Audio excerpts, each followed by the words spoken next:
Well,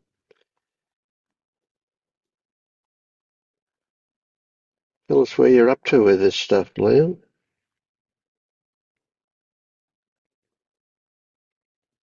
Where I'm up to with this stuff. Mm, Um, I've just as a so in terms of fetters, well, I went through LU at the beginning of this year, and I suppose I recently started. I mean, I have a background in Buddhist meditation of about 15 years.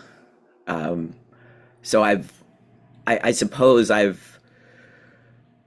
I'm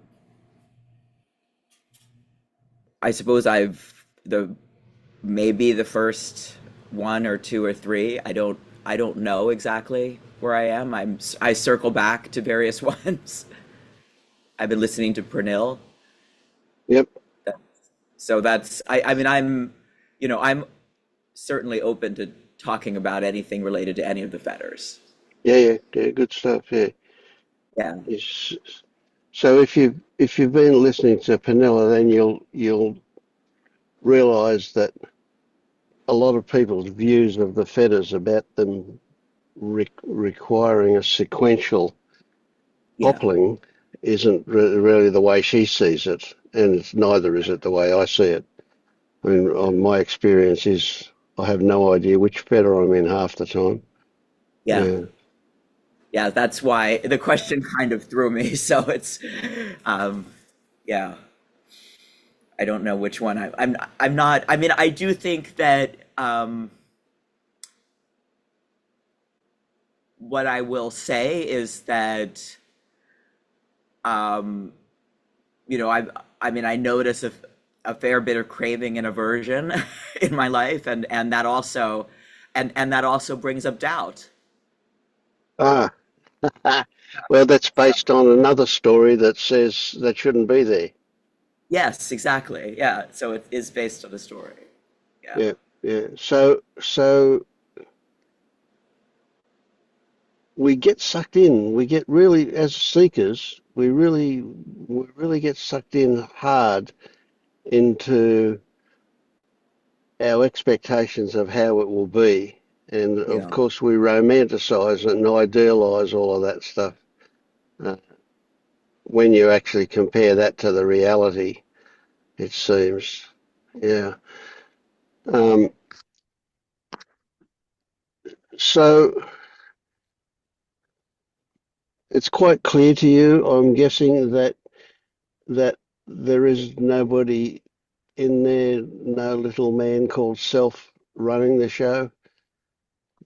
There, it is clear to me. Yes. It is clear to me. I mean, I will see it differently from different angles at different times, I suppose, if Yes, that makes sense. so you've had multiple realizations about what Yeah. is actual there in that case. Yeah, yeah, yeah. And presumably from that you also see that ideas like control, choice, and decision, these are also Yeah. I don't illusions. Mm. I don't know who's me. I don't know what is causing this arm to wave right now. Yeah, right. So I you don't get all of know that. who Yeah, yeah, yeah. Okay, yeah. Righto. So at this point, you would kind of, I mean, this is very loose, of course. You would say, okay, well, the first three fetters are probably fallen. So let's just check up on number three there. Do you go to church? I participate in a Buddhist sangha. I don't go to church. Oh, I okay, okay, all right, all right. So you got a bit of fetter three stuff going on by the sound of it there, with rituals, rites and rituals. Um, now when we see these kind of things happening, we go, okay, that's interesting. Wonder what's going on there. It's an invitation to look deeper, and it's not to say that the sanghas there's anything wrong with them. And what we're really talking about isn't the sanghas themselves; it's your relationship to them. Mhm. Ooh, So if hello. you've got, hi Richard. if Patience. yeah, just talking to Liam at the moment, just getting an idea of where he's up to in this stuff. Um, and the first thing is we've got to smash a few of these expectations that aren't realistic. So so now that you've basically got the tools, right? The fact that you're seeing the world from the perspective of someone who recognizes that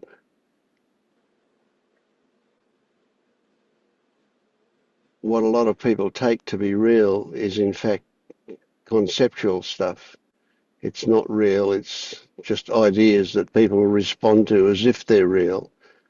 So they're the tools that you've got. Now you've got this. Ever heard the chop wood, carry water thing? Yeah. Now that's not a passive thing. That's not something that just happens and that's the way life is. What that is every swing of the axe is unique and there's a lesson in it to make it work better and whatever. Um, and carrying water, how much you can fit in the bucket without spilling it. There's learning involved in the whole thing. And that Yeah. learning is what does life present us with? And those desires and aversions, they're the big ones. There's a lot of them. They're held in the body and they're held in beliefs in mentally and so on and so on. They're huge. So what do we do but greet them with um, an inviting attitude and go, how interesting. Wonder what triggered this, and go have a look at the situation. And in most cases, just simply seeing them as they turn up, they'll dissipate. You won't see them again. They won't come back. Oh, maybe they'd come back occasionally or just a little bit. But yeah, they'll be gone. But there will be those ones that are persistent, and they're usually based on something a little bit deeper than that. And so the fourth and fifth fetter with desire and illusion is about recognizing that there is no inherent instruction in the sensations that we experience with the desire or the ill will or aversion, whatever.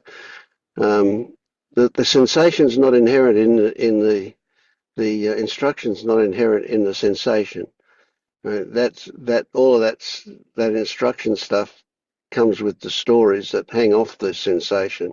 So by recognizing that there's no actual button called desire or no actual button called aversion or ill will, uh, should in fact free us from those things. And it will, unless they're based on something else, unless there's something under them that needs working on to clear up. Um, and that's what happens with that. Yeah. So everything, especially any shit that turns up, is just such a welcome opportunity to investigate what goes on. Good trick there.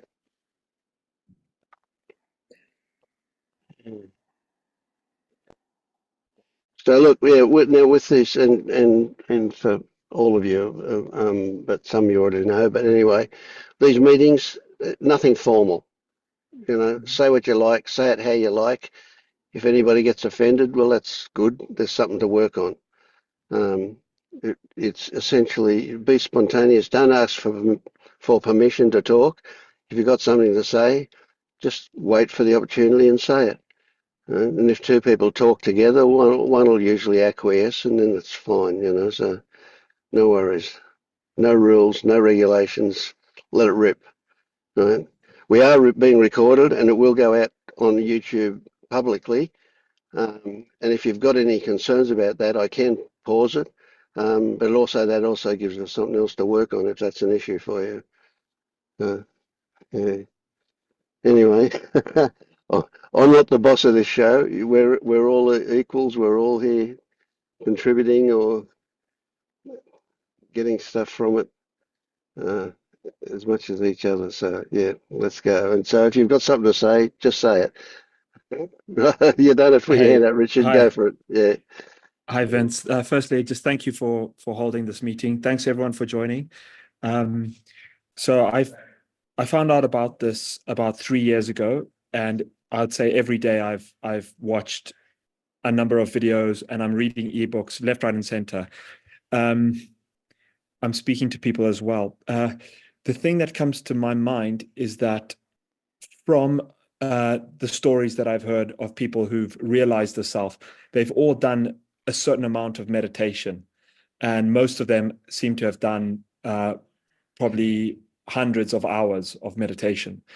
Um, so it seems to me that it's part of the story for awakening that meditation is essential. There seem to be few cases where people awaken by complete luck, let's say, but generally, uh, you don't hear of people awakening who haven't meditated. Yeah. Yeah. I was heavily into Vipassana meditation for a while, and I did lots of courses, 10 and 20-day courses, um, and with other and before and after that, uh, also meditated. And you know, at the end of one of the courses, I think it was a 20-day course I did down at Blackheath in Sydney at the Vipassana Meditation Centre. I asked one of the blokes who was really, really into Vipassana, like he went to every single retreat that was on. He never missed one, you know, and he went everywhere doing it all the time. He was doing it more than he wasn't. And I said, "Where's all the enlightened people?" And he said, "Maybe next lifetime." And that just killed it for me.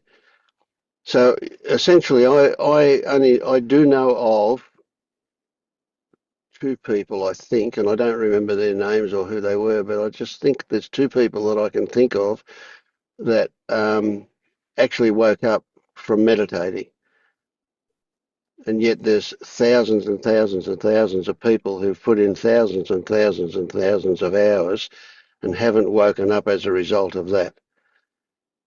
But on the other hand, meditation is good stuff, and you will get stuff out of it. But I guess it's the same message for anything. If you can put your finger on anything and say that's what I need to wake up, it's not. Yeah.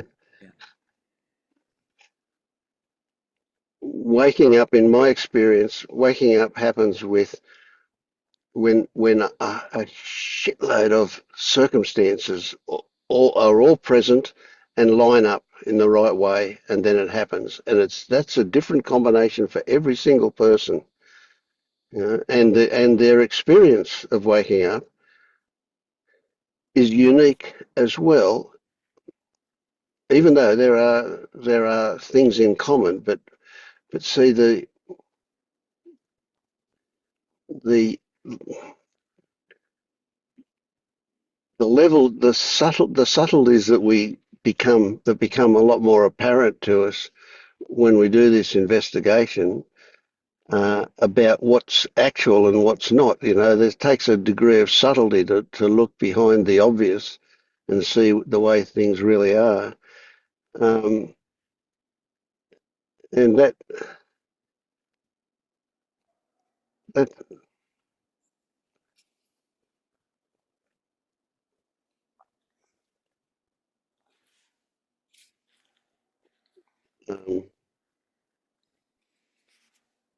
I'm lost. I don't know where I was going with that. Sorry, the internet dropped where I am, Mm, just briefly. yeah. So really, what my experience says that what all we can do is we can poke the bear in what seems to be appropriate places and hope that we get a response that is a movement. And it will happen. Hmm. It'll happen to anybody who's. I haven't come across a type of. It's a stupid thing to say, but I haven't come across a. Like it's some engineers have trouble getting it, and others get it really easily. Some musicians have trouble getting it, and others get it really easy. There's no. I couldn't say that there's a type of person that's going to get it, or there's a type of person that isn't.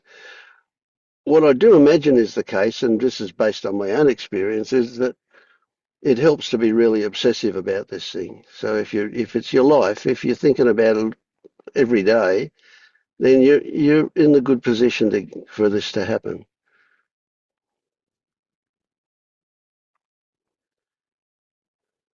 Yeah, I am pretty obsessed and have been for a number of years. Um, I would say it's my main objective in life, just because day-to-day life in the thoughts is such suffering. I Right. mean, last night, I just had images or thoughts just coming up in my mind of suicide. Um, but when I wake up in the morning, usually I'm upbeat and positive. Most people think of me as a positive person. That's because when I'm around people, I'm like all positive and stuff. But Yeah, yeah, yeah. when I'm alone, yeah, the thoughts come up and it can be really, really difficult. So waking up seems like um, the the best solution. Yeah, yeah, yeah, yeah. Um, You imagine mm, freedom from all of that. Yeah, yeah, and that's probably a mm, pretty good expectation. mm. Yeah. So, depending on where people are, so from what I picked up with Liam and where he's at, and then what I pick up and get from where you're at,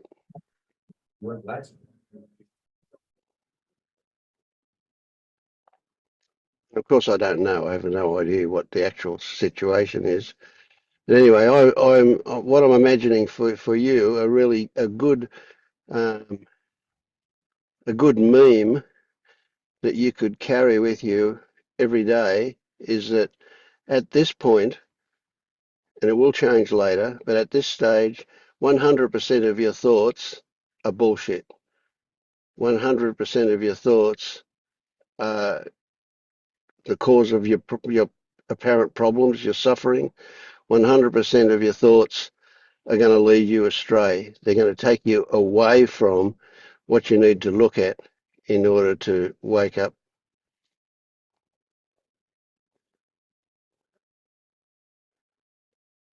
So what's left if you pay no attention to your thoughts? Now what I'm not talking about is not killing them.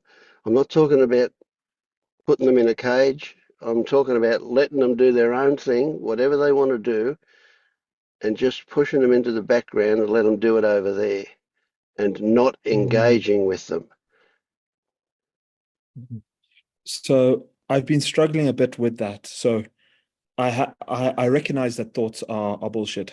So a thought comes up, oh, I need to go down to the shop and buy this thing. I'll just push it away. And generally I push thoughts away, but I'm confused with this idea that so I my true nature is the watcher of thoughts. So No, then it's it not. seems like there's two, yeah. So it's just confusing. It's like I'm watching the thoughts or No, because no. I'm See, aware of the that's no, no, no, no, no, no. Oh dear. Okay, let's go to this one and then we'll come back to that. What I call the absolute and what I call the relative. Right now, let's say you and a dog and a cat and a frog all line up, and you're looking at a tree. Right? Every single one of you is going to have a totally different experience of what comes in through the eyes. You know, the frog won't see anything unless it moves its head. It requires movement to see things. You know, the if there's a cricket there, it will see things probably in an ultraviolet frequency, and the dog sees things in less colours than people do, and so on. So everyone is going to have a different experience of that thing that only the person is going to call a tree. The other things don't put a label on it, but they have a different experience of it, right? So what I'm talking about with the experience is that's the relative. It's relative to you. All of this stuff is relative to you. But outside of that, let's see what is actually being seen by all of those things, people and things lined up there, the insects and animals and you, right? What is actually there that is the light's reflecting off and coming back, and even though it provides a different interpretation of what's seen, it's like there is something there that reflects light, and we just put the label tree on it, all right? But that's something. What it actually is can't be known. It's not. It's our puny human brain doesn't have the capacity to see what that actually is, because we're so limited in our perception.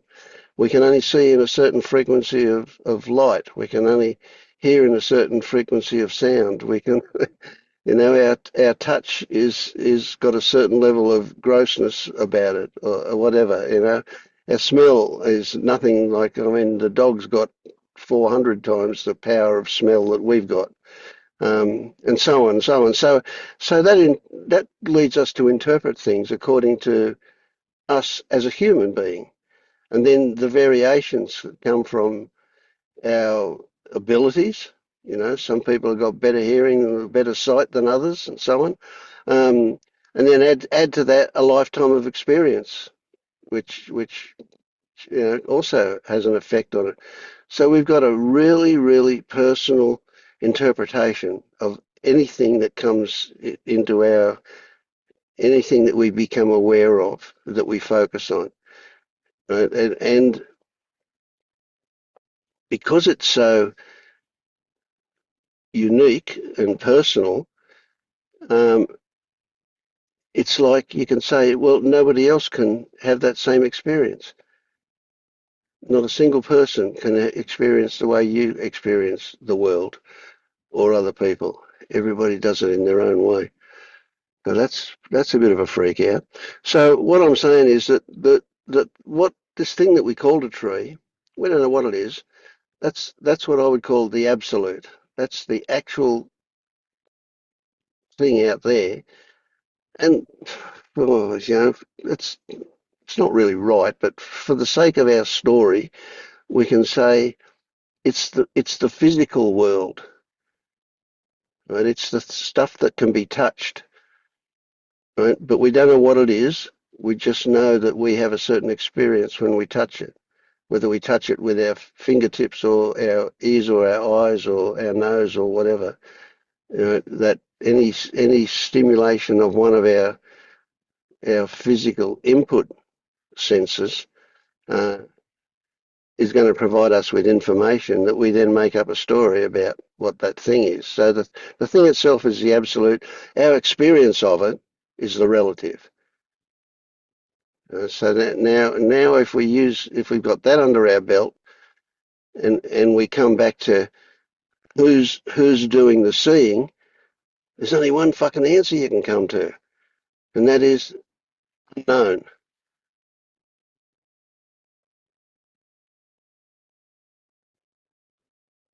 You're talking about the absolute again.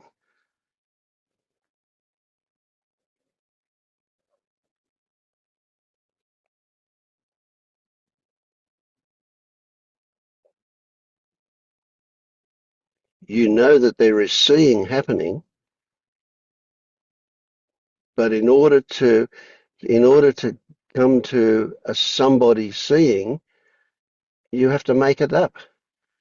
that happens in the mind.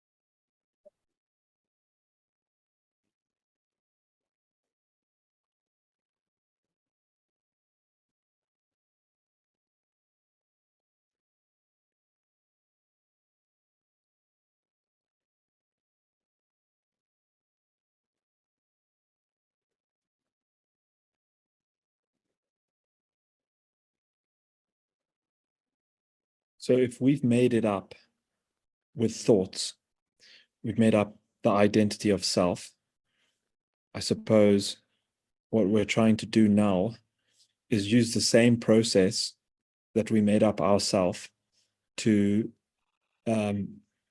dissect ourself and dissolve ourself. Yes.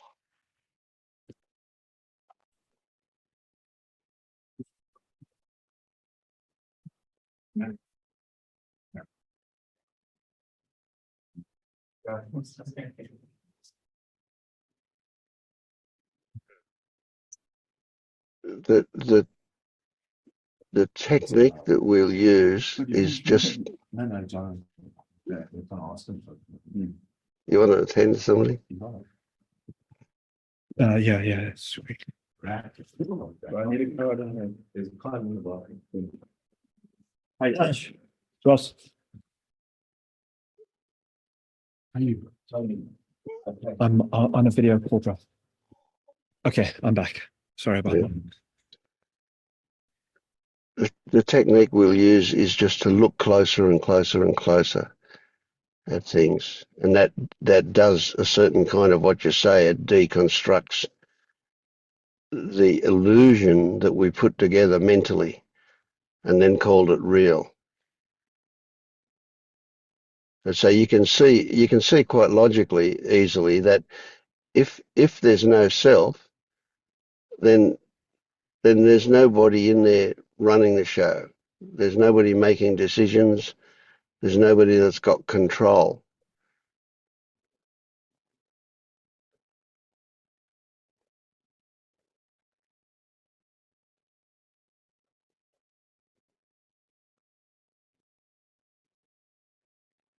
Yeah, I'm aware of that it's all happening automatically and spontaneously.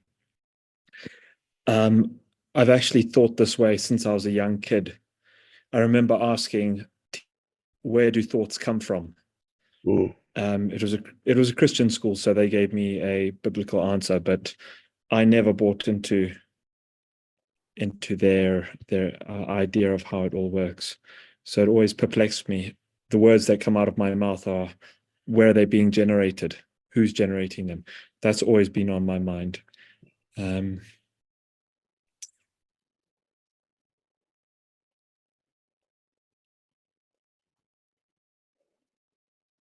So we can say that the answer to that question again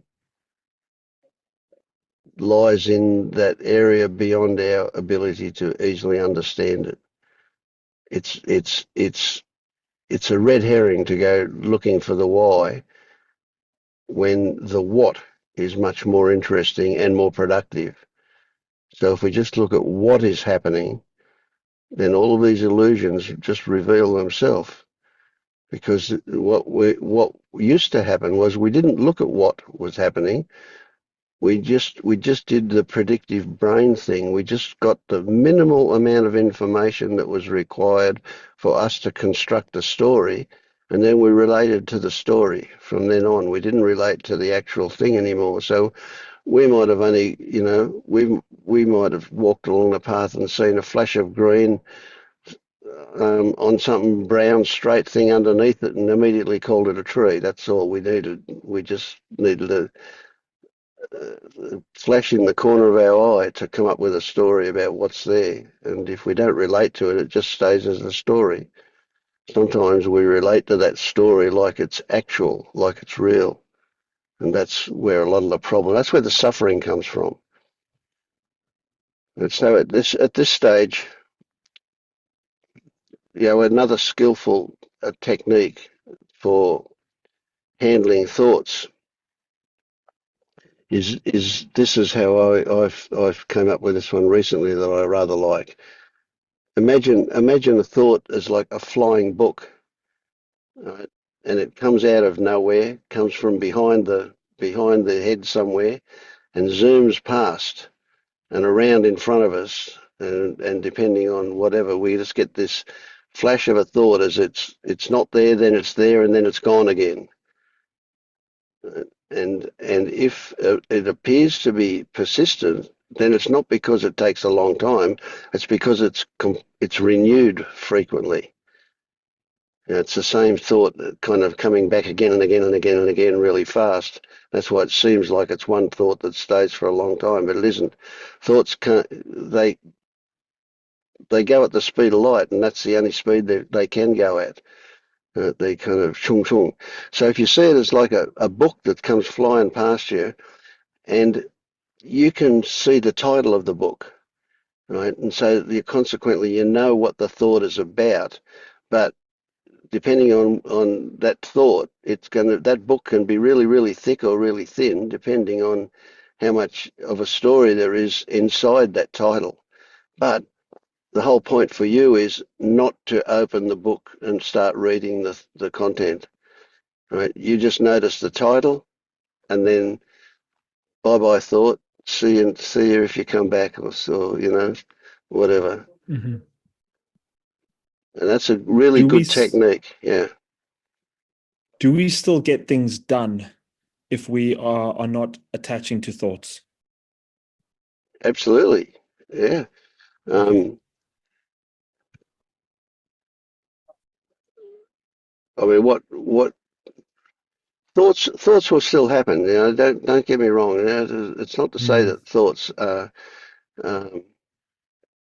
There's certain kind of thoughts, and so some thoughts appear to be useful in that they maybe say making a plan to do something or taking measurements or whatever, and that thoughts are involved. But if this is a trick, if you can just be really quiet and watch yourself doing something, what you'll see is that somewhere the idea turned up about doing this thing, this activity, and it probably wasn't a verbal thought. It was probably more like a picture of yourself doing it already. Anyway, but it flashes through your head, and the next thing you find yourself doing those things, right? But there's no boss man thought that says you got to do it this way and you got to do it that way and that's right and that's wrong and all of that kind of stuff. Right? Those thoughts might run around the place, but they don't pay. They're not involved at all in the doing. They're just after effects to trying to achieve something quite separate. Right? But the doing, I mean, when you put your hand up to your face the way it is right now, did you think about it? Did you decide to put your first finger up and the next three down? Did you decide to touch your head exactly? No, of course you didn't. These things just happen, right? Yet we could say, and it would be a story, oh, you did that, Richard did that, right? But that's just a way of describing a happening. It doesn't mean that you took control and placed those things there and did it in that fashion. So most of your day goes by and you do things without any thoughts about it. You don't think about it when you go for a shit, you just do it.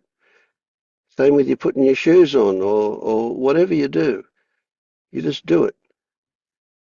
I mean, when you put your t-shirt on, you decide what's the front and what's the back, so that you can put it on the right way. That all happens though. In retrospect, you could say, oh yeah, I did that. But the reality is when it happens quite without thought. Thought might appear, but it's not contingent on the thought to get it done. I had a classic. Do we know? Go on. Do we know what is generating the thoughts? No, couldn't care less. No. We know they have a nature. We know that they we depending on circumstances, we can have dark thoughts or we can have light thoughts. We can have amusing thoughts, depending on all sorts of things. They'll vary, but where they come from and what generates them, I don't know. I do know that there are thoughts also that appear habitually. They'll come back again and again and again. And again, they're things that can be changed if we look at them in detail. And it's not that we look at them in detail. If we look at them in detail with the idea of fixing them or changing them, then we slow down the process. That's not a skillful way to do it. The skillful way is to always focus on the what. What is happening now, here, now, here. If we get into that what, then maybe some of those other things will get revealed to us, but it's like they're optional.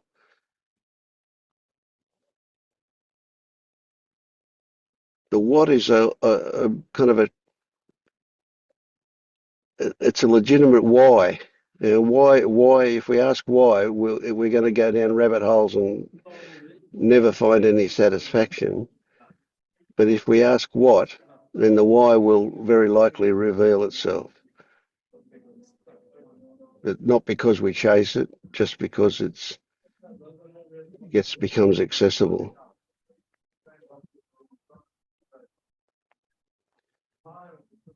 So consider this as one, Richard, and I think this is a big one for you.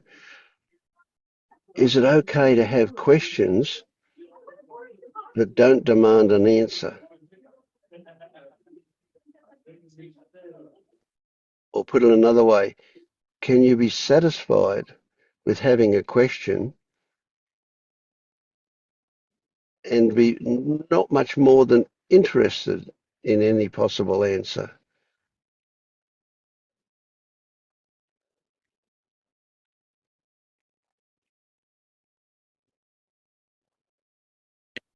Yeah, the mind doesn't like that because the mind wants to conjure up a thought because it loves Absolutely. thoughts.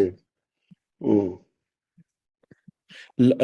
Thoughts create a sort of structure, which then creates a feeling inside of, okay, this is how this works. We can relax, kind of thing. Mm. Mm. But I do understand your point about questions that lead the mind to quietness, to complete stillness. I've had that a few times.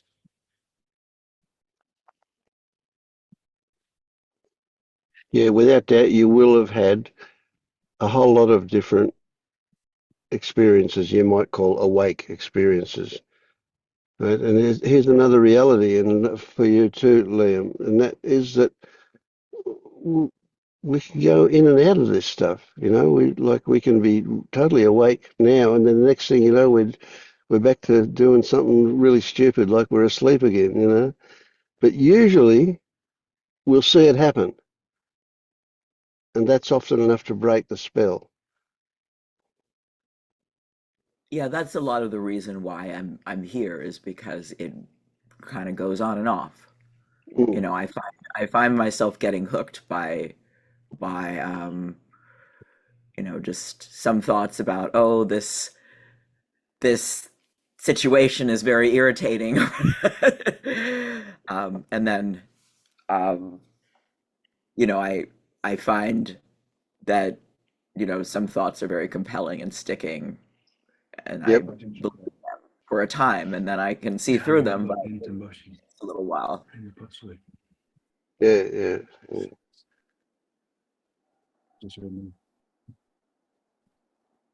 I could be wrong. as we get better at this, noticing the possibly subtle, but the differences between a lot of thoughts, the nature of the thoughts and so on, and they'll tell us, and we'll get to the stage, or I'd say you're at it now, Liam, where you the idea that all thoughts are bullshit is something that can be left behind now in this point, and then what we start to do is notice that our intuition, this is just a story too, our intuition talks to us with thoughts, but they're not the normal kind of thought. They have a different flavor about them. They are very light. They come with the question mark rather than a exclamation mark. So they're tentative and possibilities and so on like that. But they're a different flavor of thought that we can experience, and those ones that we don't necessarily want to believe them carte blanche, but we would give them consideration in a way that otherwise we would say, no, you're a bullshit thought, leave me alone. Yeah. Yeah. Yeah. That's helpful.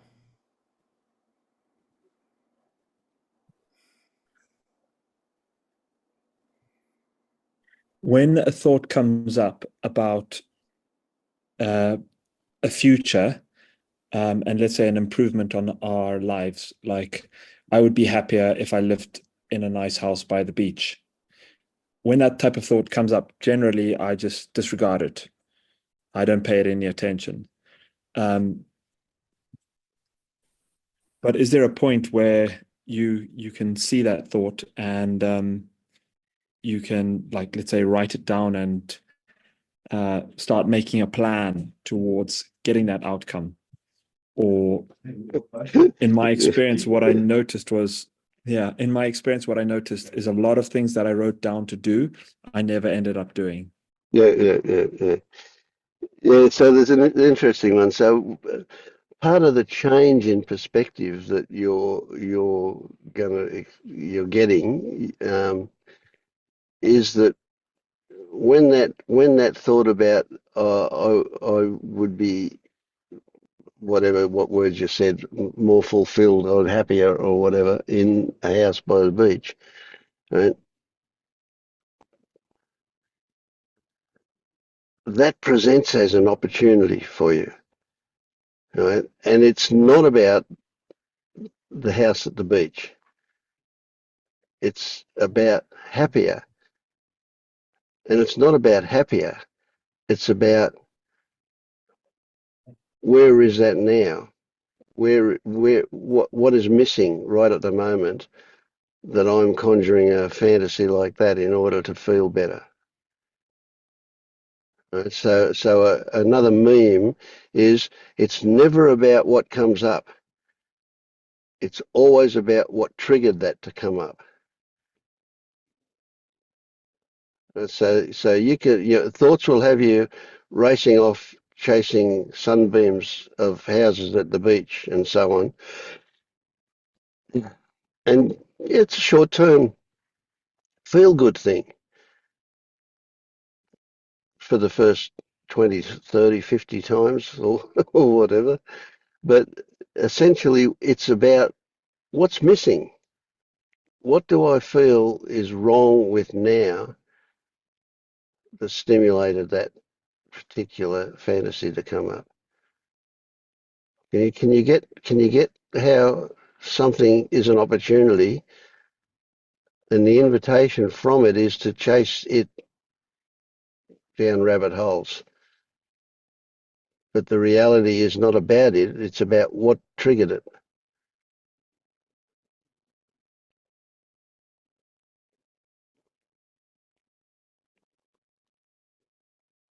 Yeah. All my life, I've been moving from place to place, thinking that I'll be happier in the next place. And I'm aware now it doesn't work that way. No, wherever you And are, there you are. yeah, Yes. Yeah. yeah. Yeah, for sure. Yeah. Now, just to follow on a little bit from what you said too about making a plan for that to happen, you don't need a plan. You're part of a big plan, maybe. Um, but anyway, it just seems to me like you may not find yourself at a house on the beach, or you might. You don't know either which way. But if you're stuck, somewhere that's not that, that's also good. Sorry, say that again. So whatever happens is good. Mm-hmm. So happiness isn't imbued in that house at the beach. Happiness is in you, Mm-hmm. and happiness Okay. Yep. is overrated anyway. We'd be much better off with contentment than we would be with happiness. Yeah. Okay. Okay. Yeah.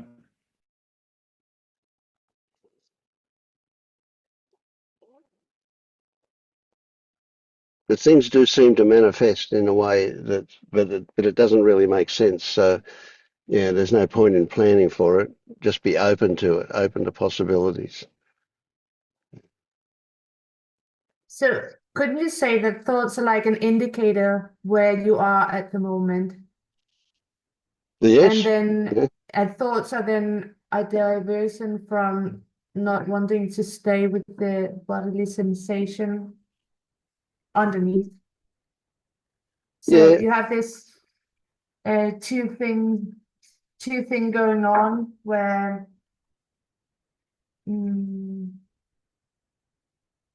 so you can work on two parallel things, like trying to observe your thoughts and then find out where it leaves you on one hand, and then knowing that they're diversion and try to stay with the bodily sensation. Mm.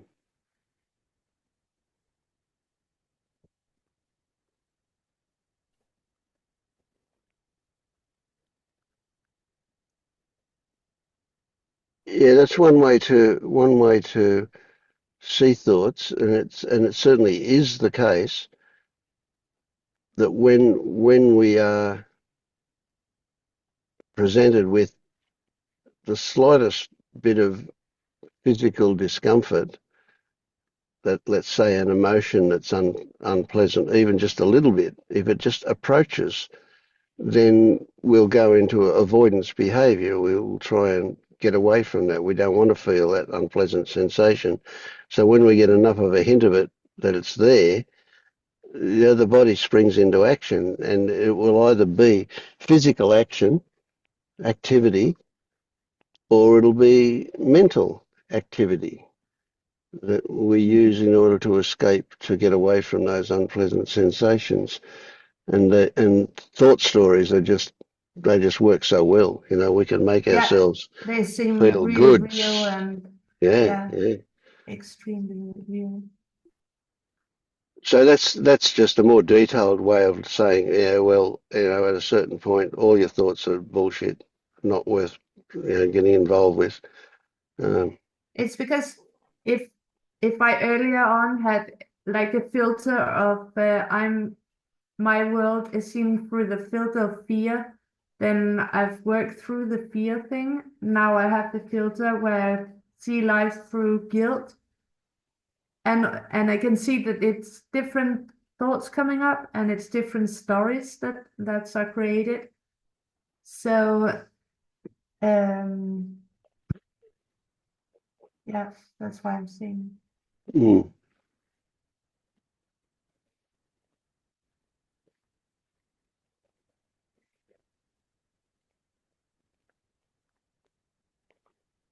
Yeah.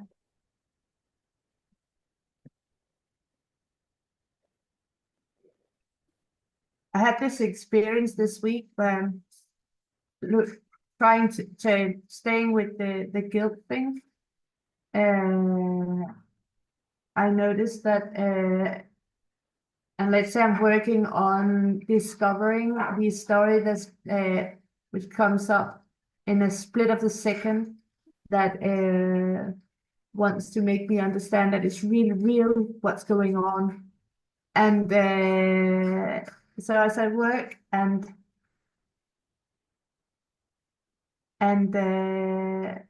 we're going to prepare all these meals for a whole elders, how do you call it, at the elders home? Like 200 people were going to eat this food, and Yep. there are 20 departments where you're going to send up foods for these departments. And in the morning, I had taken down the numbers for all these departments, and then we were going to send off, and my mind just made this trick on me, saying, "Oh, I swapped the first course with the second course, which was different numbers. Then it would be just all messed up." And I had in my mind, but it's just my mind making a trick on me. And I could, in the same second, feel the body just going completely in mess. And it was so uncomfortable, the feeling on the body, that it preferred to go on with the story that it was all my fault. And then I was like in a third parallel world, looking at all this, saying, you know, that this is your mind playing a trick on you. So I decided to stay with the body and breathe into this horrible feeling. And then it just dissolved itself. Mm. Mm. So for me, it's a good thing to go into to do the experience of at the moment. Mm. I find it quite difficult to understand these talks on a theoretical level, but when I just stay with what is, then I understand it better. That's why I try to reply with my own experience of thoughts and bodily sensation at the moment. Yeah, good. But I That's don't good. know if it's a reply for Richard at this moment. Yeah.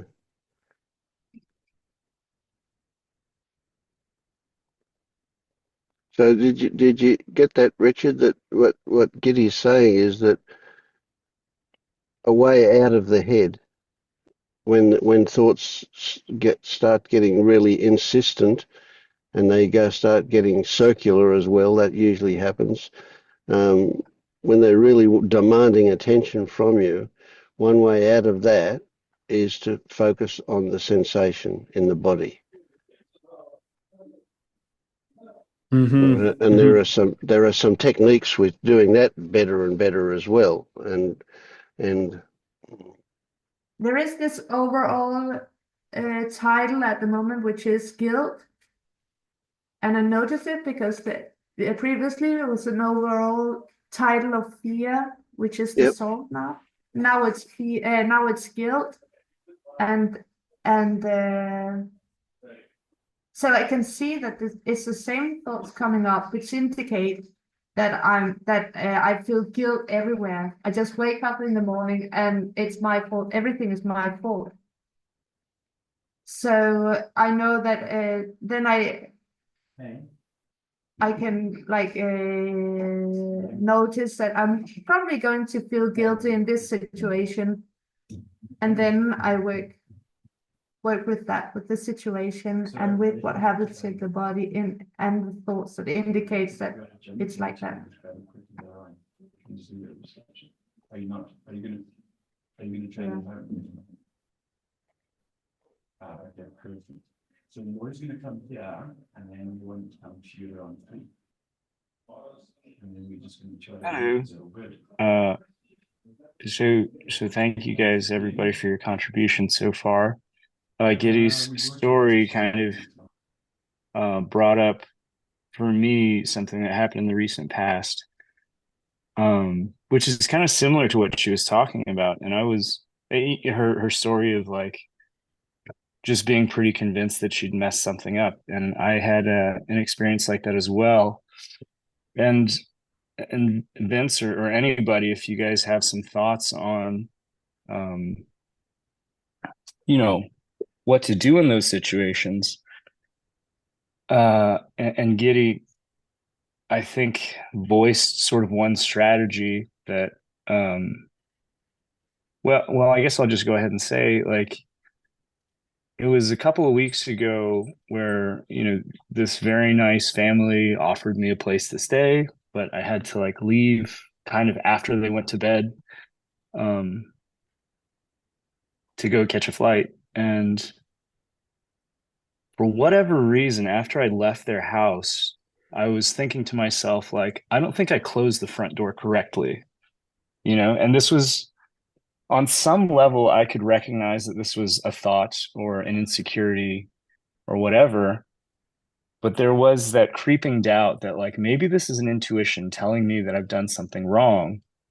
And like, maybe I should just call them and like have them check the front door to make sure that it closed correctly. And, I didn't, because I was like, that's ridiculous, Yeah. And then like the next day, I was like, I hope I didn't, let their dog out and like, ruin their lives by like leaving the door open after I left their home. I don't know. It sounds totally ridiculous now that I'm saying it out loud. And it even seemed ridiculous at the time, but there was a very convincing thought, I guess, that like maybe there's some way that I can remedy the situation that I'm not totally sure I've caused, but like that I may have caused. And I just remember being totally flummoxed for like 2 or 3 days about like what is the right thing to do here. Ultimately, I did nothing. And I haven't heard anything, so I'm pretty sure I didn't leave their door open and ruin their lives by doing so. Can I answer? What? Oh, yes, please. Because my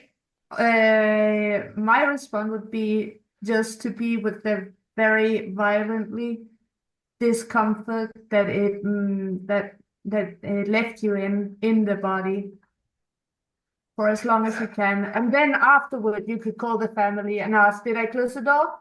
But for some time, stay with that discomfort that it gave you, because I think that the mind creates stories to make you go and feel and develop that discomfort that you need to release. I think that's how it works. Yeah, I mean, yeah, I think you're probably right. There's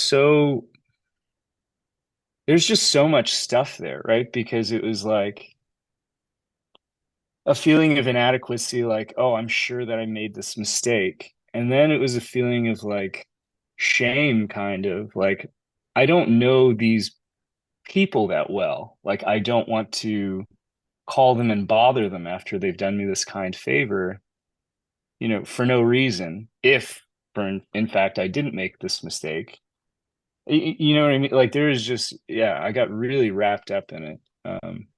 So it's all ways that the mind going, no, I don't want it to disturb them, is because it still wants you to stay in the discomfort, and you're trying to divert from it with your mind. I think it's like that. Because I had the similar story, because like 3 weeks earlier or a month earlier, I was in an elders home, and I think I had like a flu. I went home and a story came up. They are all going to die because I had a flu, and it just grew and grew and grew. This story I had in my head, which is it was unreal.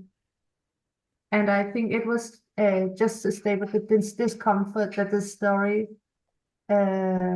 made me have. I think that's the point of it. Mm. Yeah. Yeah. And so it sounds like kind of what you're saying, and this makes sense to me, is almost to feel that sensation in the body, almost like I don't know.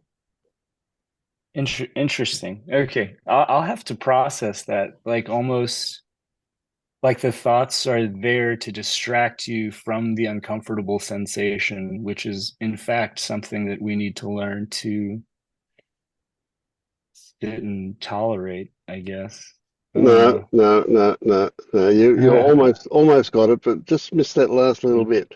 Okay, so yeah, the situation arises, and you have this uncomfortable feeling, right? This emotion, this of uncertainty or whatever it is, and the natural thing is to try and divert from that. We don't want to experience that because it's not pleasant. So we'll do all sorts of things in order to do that, including experiencing a different kind of unpleasantness that's not nearly as bad as what that one promises to be.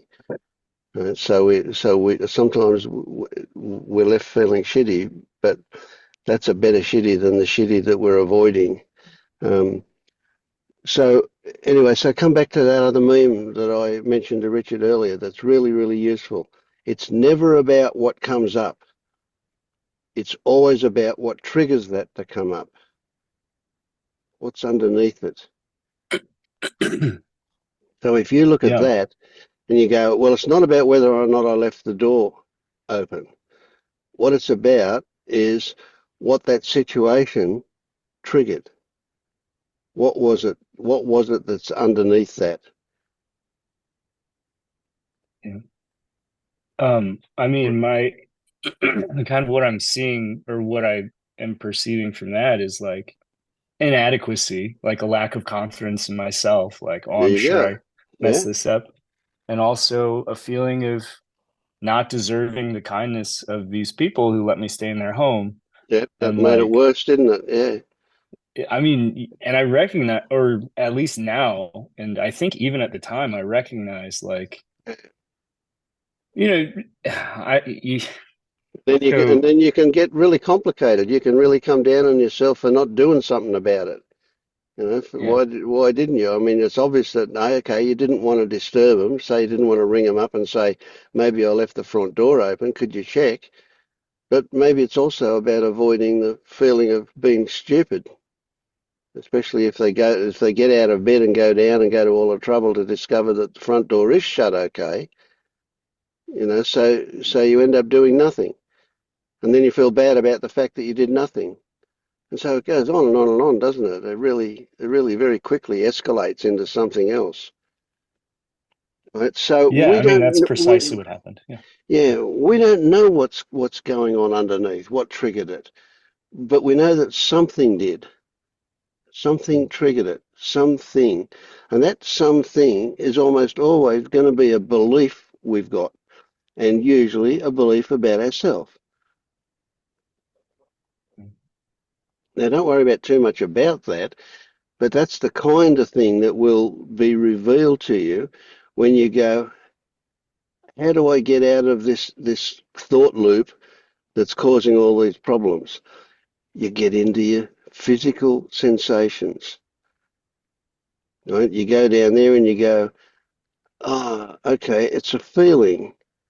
A feeling is a sensation with stories hanging off it, right? What is a sensation?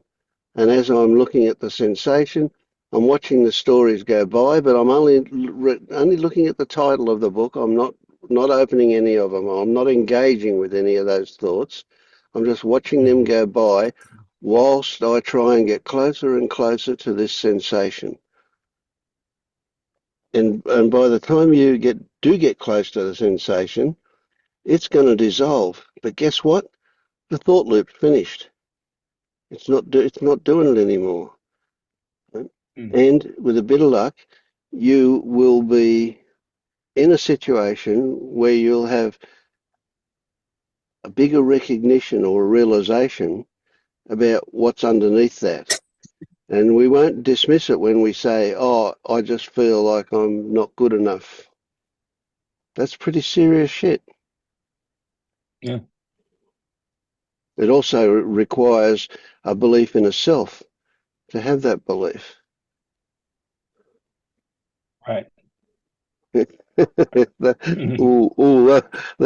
wasn't meant to be below the belt, but I guess it was a bit, wasn't it? Yeah.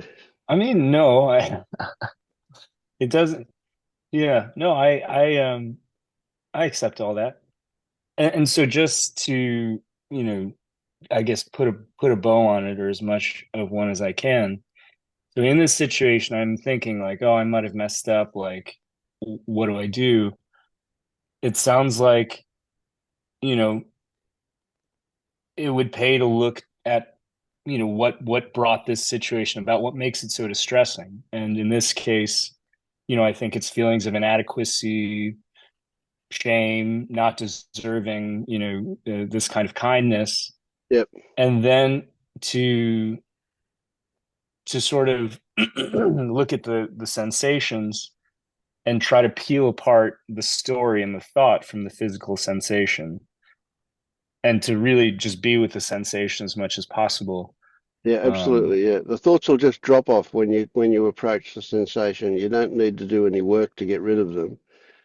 They're only sticky because of belief, and as you start to look at them in more detail, that stuff falls apart. So they lose their stickiness. Yeah. Okay. I mean, I think that's actionable. I feel like I can do that. The tricky thing for me was the thought component being like, but you can do something about this. You can call them if you want. And that definitely felt like thought Oh, bouncing off of thought. yeah, Like, oh, don't do that. Like, you're gonna wake them up. We're 65% sure the door is closed correctly. Like, yeah. and then it's like, oh, well, you just don't want to call them because you don't want to feel stupid. But is your need to not feel stupid more important than all of their belongings and their whole home? And it did, yeah, it started bouncing around a lot. Yeah, But you I can think, go big time. Yeah. yeah, Yeah. and yeah, no, yeah, no, and there's got to be a belief in a self for all of that to feel like I've Yeah. done something wrong. Yeah, no, I take no listen, no, offense to that. there's absolutely nothing wrong with anything. Absolutely nothing wrong. It's just, it can't be. Everything's an opportunity. So Yeah, yeah, be relaxed about it. Don't try and fix anything. Just be relaxed and look. Yeah. yeah. It's Well, amazing how powerful seeing is. When you see something going on, it just changes everything. It's really, really powerful stuff. Yeah, Ray, I was going to appreciate. comment when you asked for, um, feedback, but you kind of got there yourself. I was following along with you when you were explaining the story, and what came straight up was, first of all, your desire to be liked, and then below that was your feeling of I'm no good, which is something most of us have, that kind of core belief. So you kind of got there, and it's really that piece that the unwillingness to stay there then bounces you back into thoughts about, well, what should I ring them? And ringing them is kind of proof I'm no good, and so you just sitting with that feeling. Yeah. Well, it was a very uncomfortable feeling, and it lasted for like several days. Like, it's still like a little bit on my mind weeks later, but no, this is very helpful. Thank you everybody for humoring my little side trip down memory lane. But yeah, I think thank we've you guys. all been there. What? I think we've all been there Oh, yeah. Yeah. to that situation. Yeah. Well, now I sort of know what to do, or at least how to go in a slightly different direction than the one I did.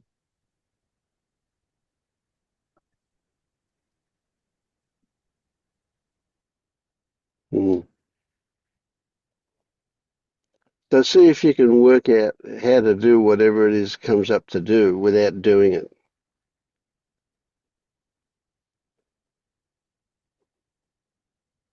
That sounded like gobbledygook, eh? Yeah.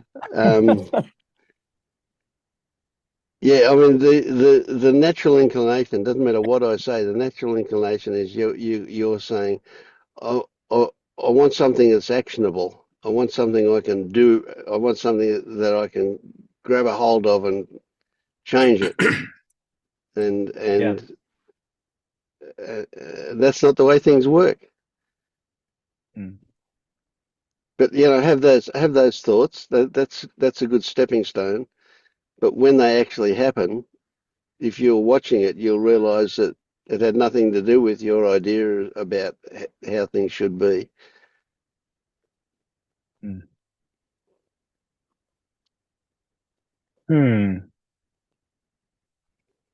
I mean, I think this reminds me of I think the last meeting I was at where I was like, I think this is actionable, but I am also confused and I just have to have some element of surrender that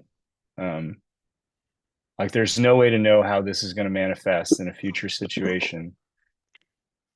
But I don't know. I also do feel like this is somewhat actionable and I don't know. I maybe that's wrong, but I'm like mildly Yeah, pleased that I have a okay, different way yeah, to approach all the right, situation. and that's fine. That's fine. Absolutely, that's Yeah. fine. And I've no doubt that it feels actionable. Right? That Hmm. doesn't make it actionable. It just feels actionable. Um, Right. and if you watch how it plays out, you'll see that it plays out itself, and that the Hmm. idea that were going to be able to do something wasn't what caused it to happen. But you got to be pretty sensitive in the way you look at it to see that, because it's the mind. Look, the mind is you. So it knows every one of your buttons. It knows where they are and it knows how to push them. Your Hmm. your mind is, and it is just absolutely brilliant in terms of its ability to create stories, and stories that are suck-in stories. It'll get you wanting to do this and wanting to do that because it knows how to do it, and it does it very, very well.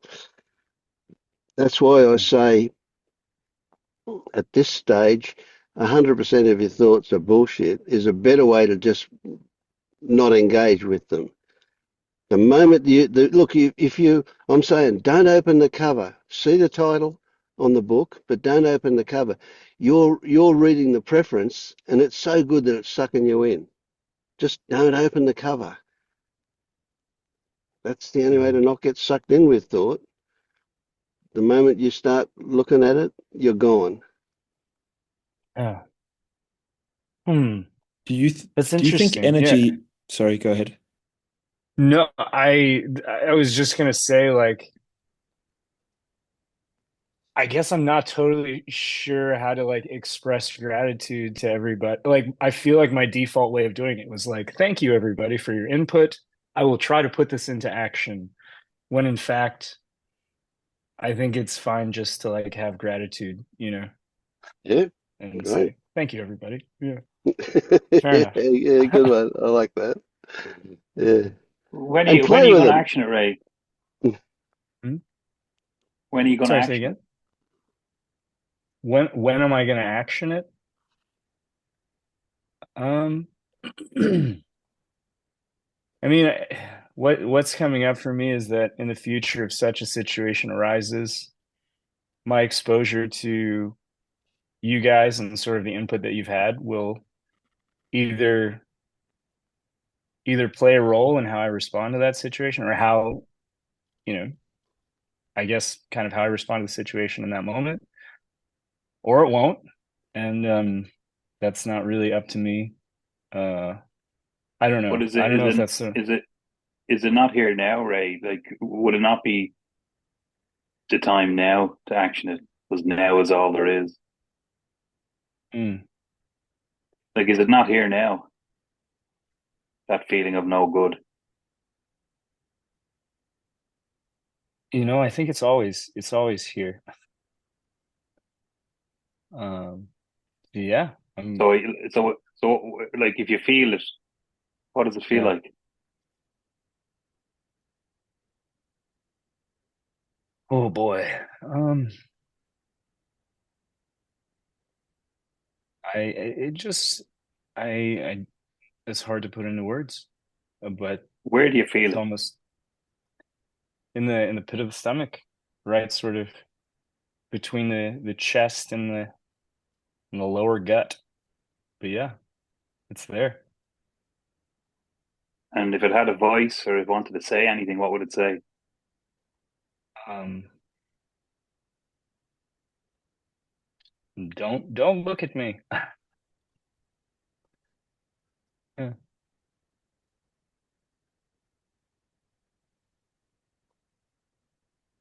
Huh.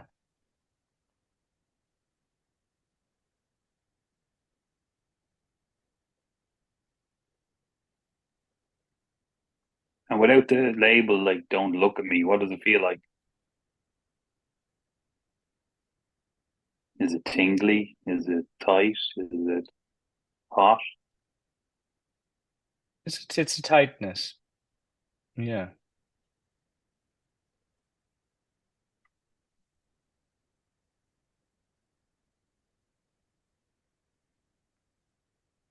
It's just kind of a tightness that's there. And if it had an emotion attached to it, what would the emotion be? Ah,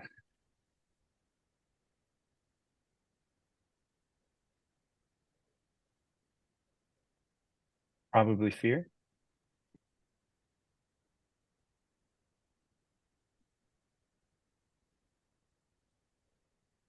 So you can keep peeling those labels off and just keep feeling it. Mm.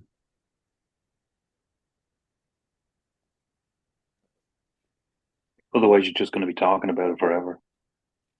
And that's what you have to do, is just feel it. Yeah. Yeah. I appreciate it.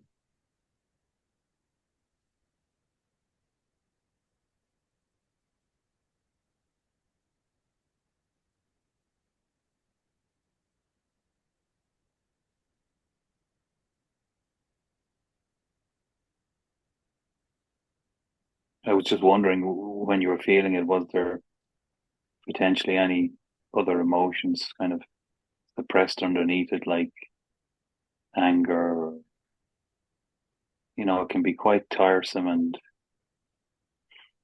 um, kind of want people to like you.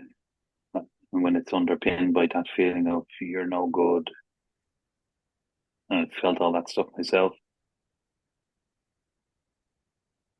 Mm. I can't really say if there's anything underneath it. Like yeah, it's hard to say, but it's just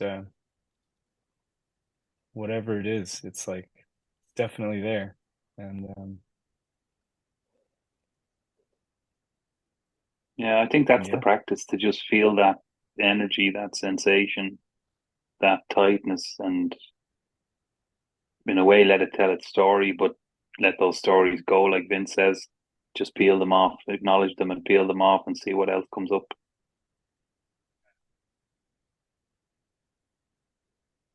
Yeah.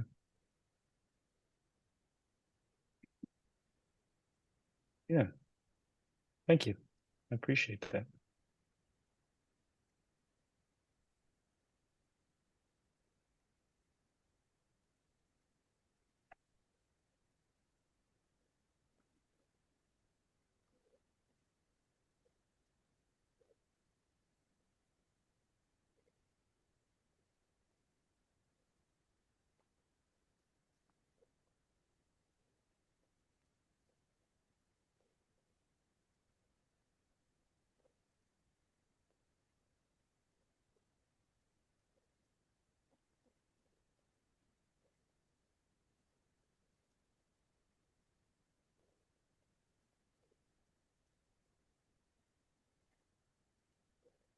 Hi, Vince. I wanted to ask a question about how you view other people, Hmm. knowing what you know. Yeah, that's a good one.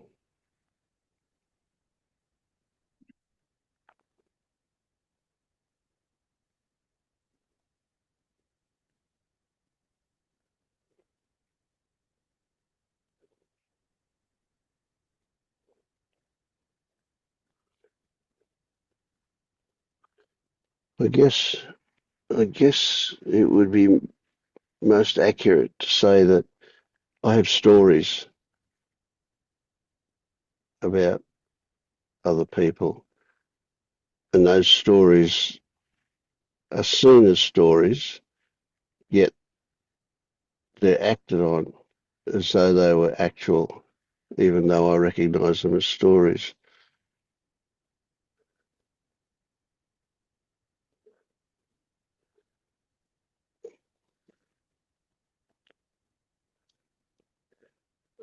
Most other people,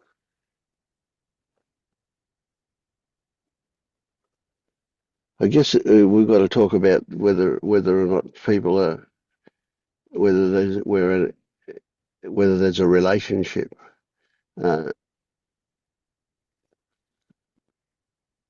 or a significant relationship. Then there's a different way of looking at those people than just say the general people. If I'm in a crowd at the supermarket, how do I see those people? That's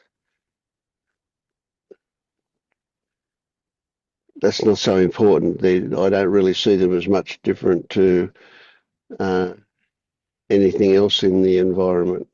Whether it be an inanimate object or an animal or whatever, they're just things for me to negotiate my way around.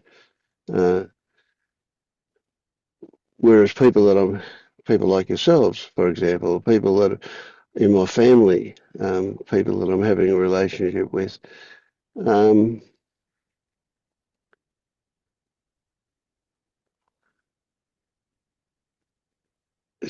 rather than to say how I see them, it's probably more appropriate to say what is my experience of them. And of course, my experience of them is my experience of my interpretation of them. And so it's going to vary from person to person. So I have one friend, for example, who's a bit of an annoying prick. Well, he's not a prick. He's annoying, because he jumps up on soapboxes and goes on about stuff all the time, And then on the other hand, I have another friend who's a retired engineer, and he constantly tells stories that absolutely fascinate me about jobs that he's worked on, and so on and so on. So in a sense, well, I guess what I'm saying is that it's about what comes into me, what my experience is with that person as to how I see them. Um,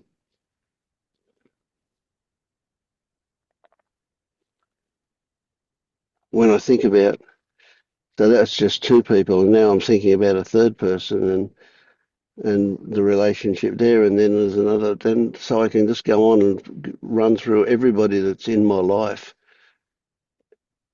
and I guess there's a different view of each of them. And it does tend to be based pretty much on the way they bounce off me, or what the impact is that we have on each other. Geez, I'm not meaning to avoid your question. I just then there's another story that says, and this is a kind of a more vague and general story that's like gleaned from watching television, I suppose, and as well as that, and that's the story that the majority of people are sheep that get manipulated by circumstances, um, and that they're not in control of their life at all, like they think they are. They constantly have intentions to do one thing, and that doesn't work out, and something else happens, and so on. That's the same as for me as for them. There was a time when it was a big deal for me to look at any sense of superiority I had, that I can know something that they don't. And although it still feels to be the case that I have insights that most people don't have, a lot of people don't have. There isn't a sense of me being superior as a result of that. It's just sheer good luck that I happen to have ended up here and they're not, so to speak. So, you know, that's always a big thing, because I'm looking for instances of selfing in myself. When that happens, I go, yeah, okay, there's some belief there that could be looked at. So the moment that I think, you know, I've got something that's better than other people, then it's something for me to look at, you know. So I've known people on the path to waking up who have been suffering really intensely, uh, and just can't get it, and end up going, I really want to go back to sleep. I want to go back to before I knew about any of this shit. You know, it's like they've convinced themselves that there's less suffering there than the agonizing thing that they're going through at the moment, where they're looking at the reality of their world. So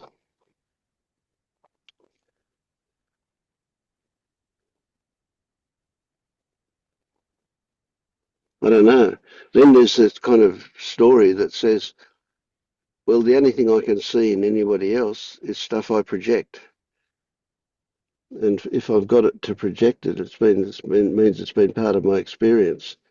So of course there's a million people out there who've experienced stuff that I haven't experienced. So I can't possibly understand or grok what what they've been through. So that's another one that makes it a bit tricky. So you get kind of humble at that point, and you go, I don't know anything.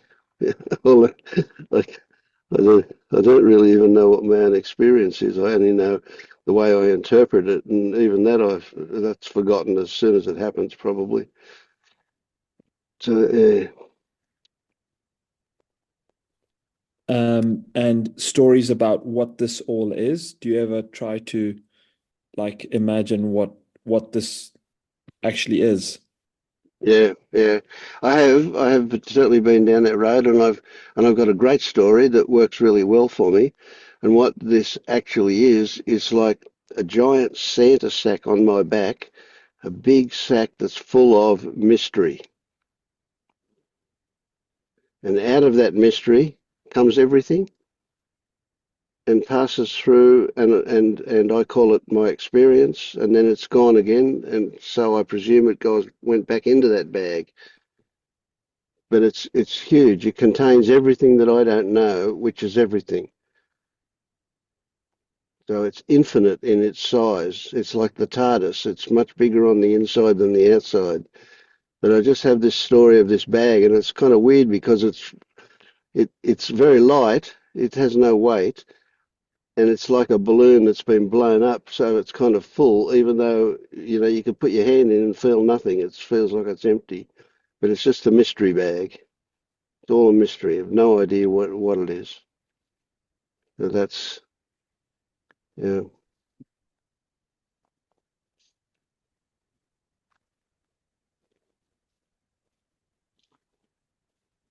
But when we look at what's tangible, it's stories.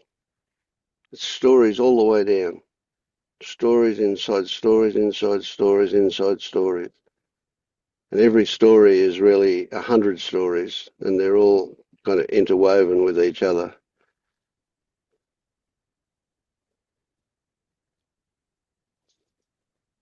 And that's all we've got.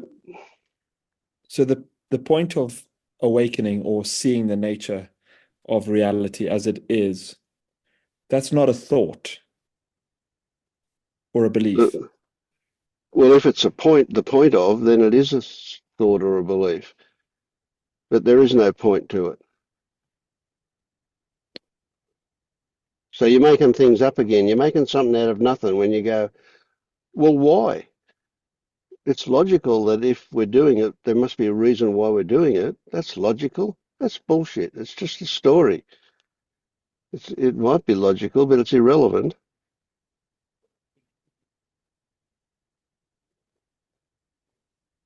Things happen, full stop.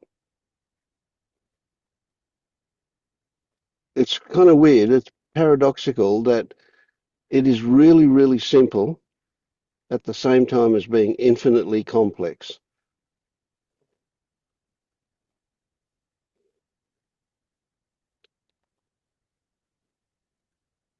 So you drive yourself crazy. It's only when you go, oh, I should make up a poem about this. It'll go something like this. Oh, my fucking mind, leave me alone. There's a life to be lived outside of you.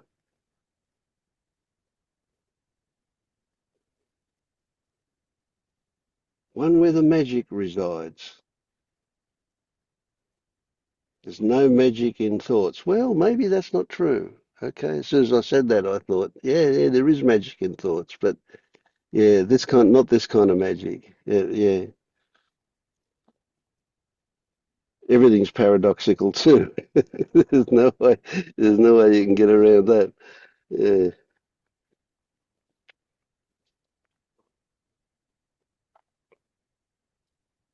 We make I things so asked the complicated. Go on. uh, Sorry. I asked the question because in the thoughts that are arising here is like trying to figure it out and trying to work out what this all is, because it's such a paradox that being the person that you think you are is an illusion that is not real. So how can an unreal thing become liberated? Mm. So I go into thoughts of, well, God created this for his own or its own experience, yada yada yada. Yeah, I get that one too. Yeah. You see, you're not liberating a self. There never was a self to be liberated. You're liberated from the delusion that one is there running the show. But the whole thing with the self is a bit tricky because there never was one to lose. So you're not losing anything. You're just recognizing that you never owned it. That can give you a sense of loss.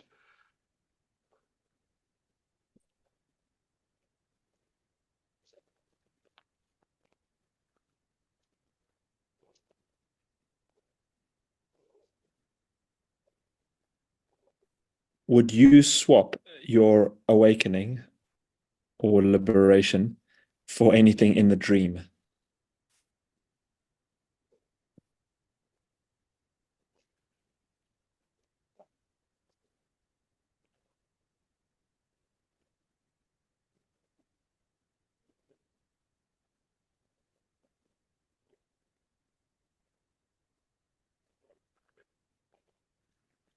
I can't make sense of that question in that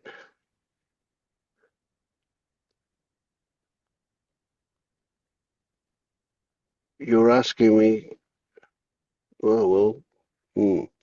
was going to say you're asking me to swap something that is substantial for something that is insubstantial. And that's the stuff in the dream. But then this awakening thing is insubstantial too, isn't it?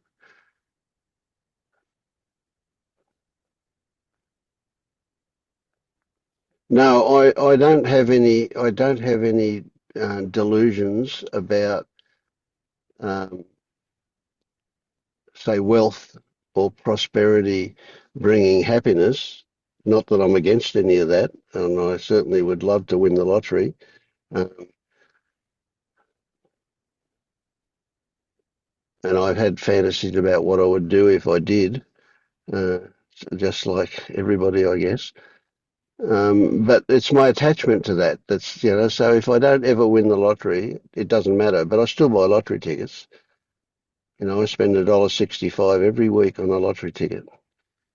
One day I'll win, or I won't. Who knows? Yeah. So what is in the dream? Great sex? Well, that's come and gone.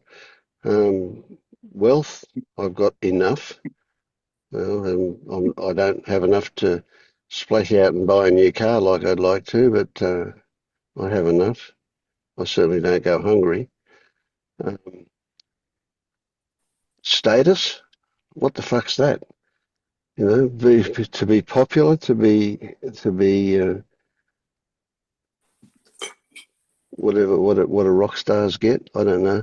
No, none of that seems. You know, I mean, God, we just saw a rock star fall off a balcony yesterday because he was probably looking for something that he didn't have. Chances are he was drugged out and went over the edge of the balcony, you know, at 32 years old or something.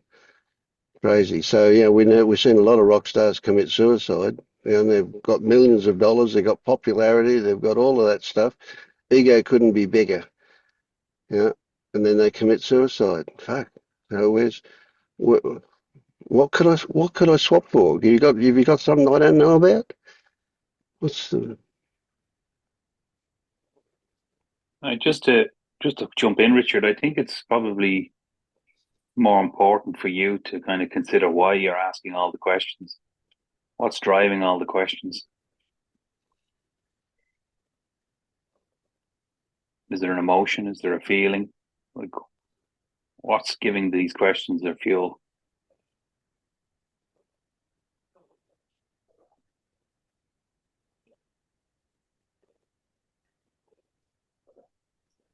So I've always been someone who has, let's say I was a jester at school.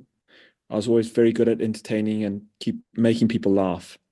So I think that by asking these questions, they're interesting questions. So I get a sense of well-being for perhaps providing entertainment, maybe.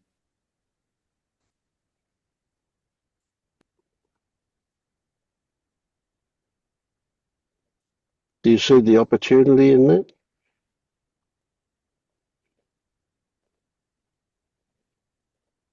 Okay, so go back to, it's never about the thing, it's always about what triggers it.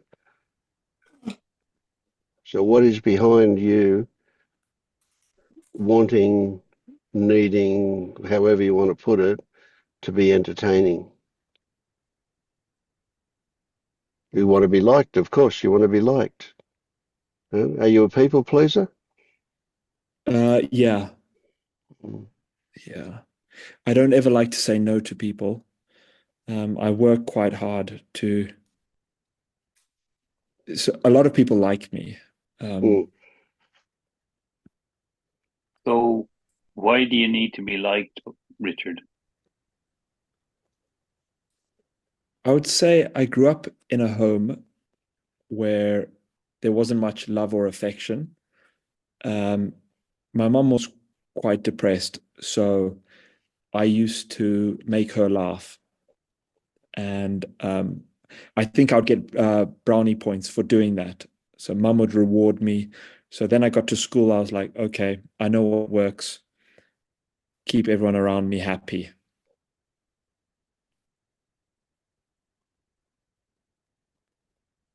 And why do you need to keep everyone around you happy? Safety, I would say. Okay, yeah, that makes sense.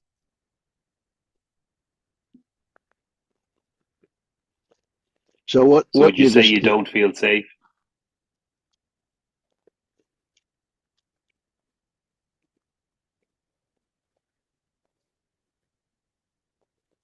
Yeah, I would say I'm a relatively afraid person. I'm afraid of other people. But I figured out how to get people on sides by giving them what they want, being polite, being entertaining and funny, let's say. So, yeah. But a problem I have is that I can't connect with people very emotionally, not very well. yeah, the friends that I have who think deeply about these type of things will say that I'm very detached from my emotions. Which makes sense, because if you're in fear and that's there, it's like an animal in fear. You're not going to be in any fit state to do anything else but kind of live from that space and react, which seems to be what you do. You're not the only one who does it, by the way. There's 9 out of 10 people similar. But I think it's about feeling into that fear then, because if you said you're afraid, where is that fear? Like, is it in the body? Are you able Yeah, to touch into it? I'd say it's below my chest and somewhere in my stomach.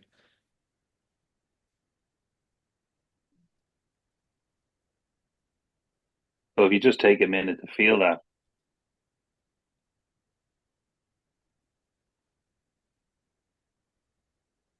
and we'll peel away the label fear. That's something you've learned. So we unlearn that, and then what's there?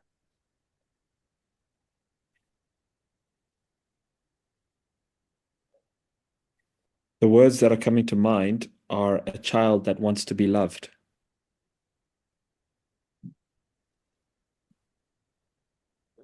And how does that feel? Dangerous.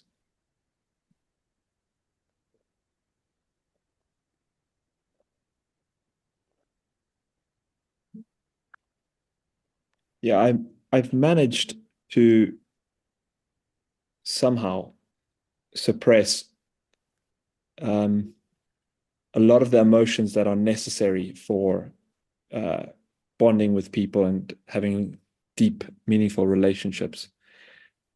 Part of the reason was I was sent to boarding school when I was 5 years old, where, it was tough. And at 5 years old, being sent, it's like being sent to prison. You're cut away from your family, you're just dropped off, and you don't see your family for weeks on end. It was terrifying. But I remember I used to spin thoughts in my mind like a Rubik's Cube. And then eventually a thought, I would think a thought, and then the pain would just stop. And I'd be like, right. And then I would hold on to that thought. And then the next thing that happened was No, sorry, go on, Richard, go on. I developed a sort of pride around my ability not to feel anything. Yeah. It's funny though, when you're young, your thoughts are a way out of feeling, but now they're your little alarm bell as a sign to go into feeling. So, like, to me, the work is to feel those feelings and to notice the labels, like you said, fear, you weren't loved. And they're deeper, truer thoughts, but they're still not fully true. And you let those peel away and you just keep feeling where you're feeling it in the body. And things will move and shift, and your work will be more rapid that way. Instead of ignoring all that and just, asking lots of questions. Just go the other way inwards to the body and feel.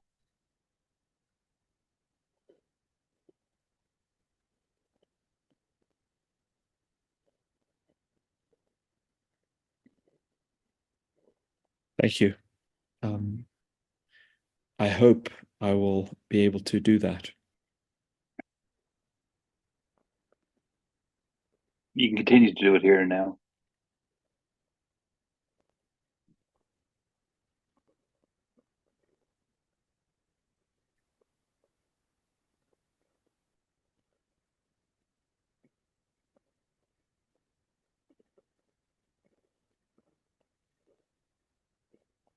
You can have 80% of your attention in your body doing the work and 20% here at the meeting.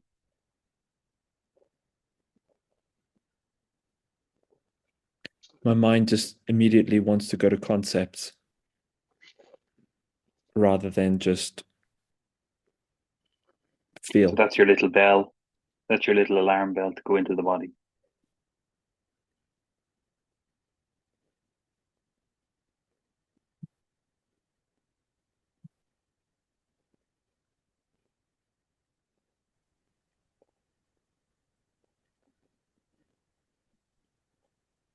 Sorry for jumping across you, Vince. All right. No worries. Thank you.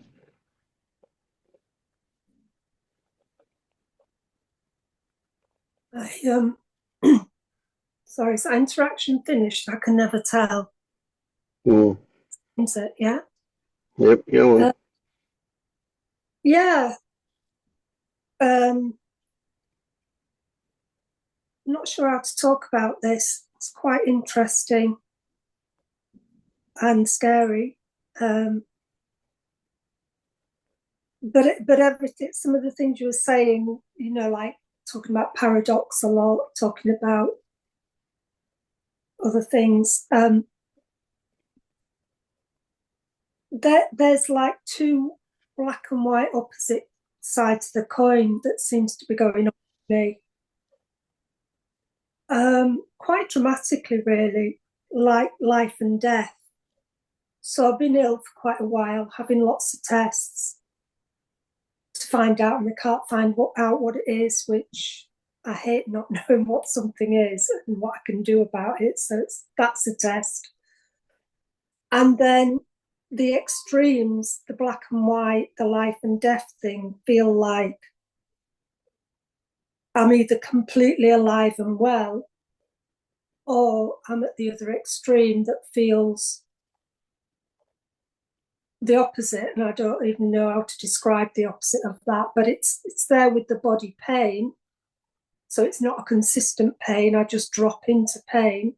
So like now I feel well, healthy, but this morning I can get into excruciating pain, and that's pretty much every day. And the same thing goes for the kind of feeling emotional side as well, in that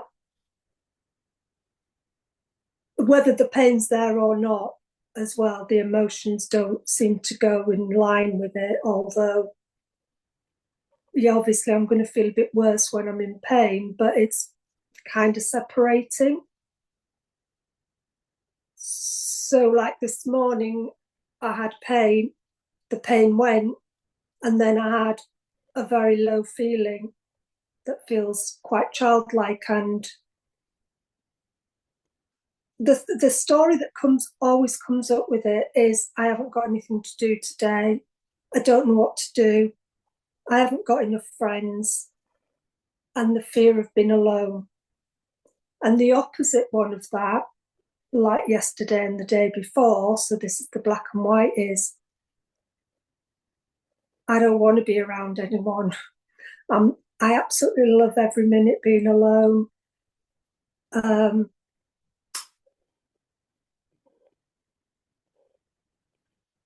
just loving my life like that. And then this opposite one.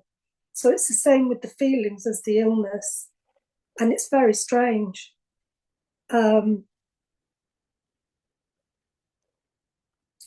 I was going to say I want it to be one or the other, but I definitely don't. Well, I want it to be the nicer side, obviously, that is preferred, but it's a bit of it's a mystery. It's a huge mystery. And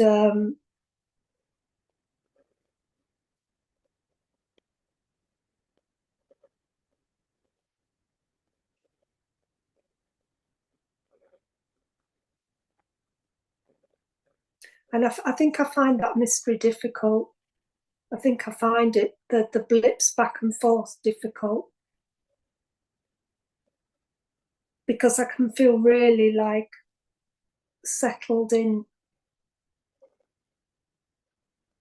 this kind of boundlessness, but also very present at the same time.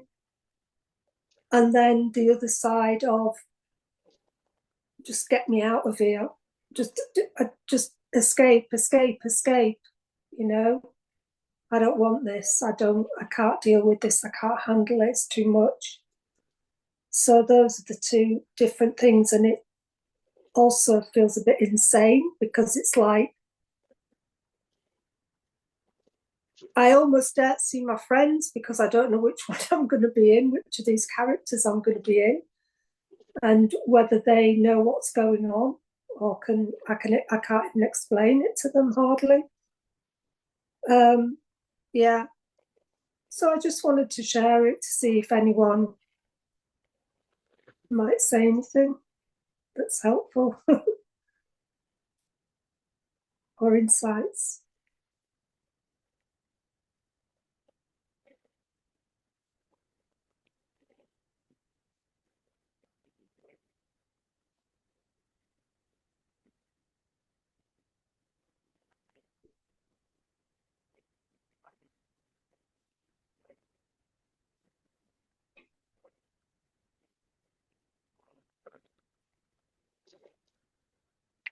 So, Annie, you're going back and forward between these two, or are they both side by side Back and existing? forward. Back and So forward, it's yeah. illness, well, and this, and the other side. I don't even know how to label that. You could almost, I mean, I don't know, maybe it's mentally ill and well as well, if you see what I mean. I don't know how positive, negative, black and white on an emotional, mental level. Those the kind of labels, but I don't know how to describe it other than labels.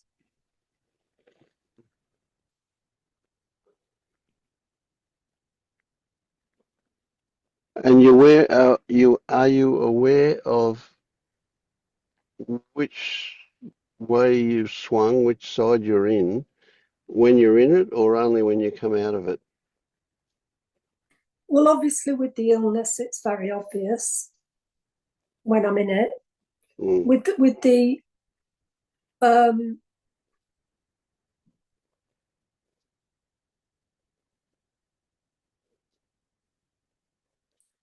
one, like I had it this morning, with the kind of aloneness. I don't know if it's loneliness. I don't even know what the feeling is or where it is when I look for it. I know the story and it comes up quite a lot, which is what I've told you about. I need more friends and what am I going to do today? A bit of panic like that. And I can see the same thought story coming up clearly, which is good. Tapping into the feeling of that, going down, dropping down, you know, like it's never what triggers it, it's never what's going on. It's quite difficult to locate a feeling. It's more of I'd call it a feeling tone. So there isn't a particular sensation in the body. It's more like a heavy blanket that comes over. I think if it was a feeling in the body, it'd be a bit easier because when I have that, I can sit with that and almost nurse it.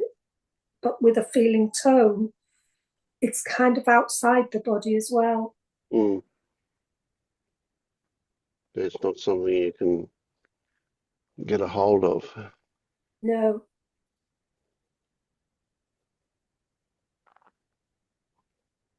And I think that's the despair about it, is there's the not being able to, you know, when you've got a feeling in your body, you go to it and there's a bit of relief of like, you know, you just need to feel it.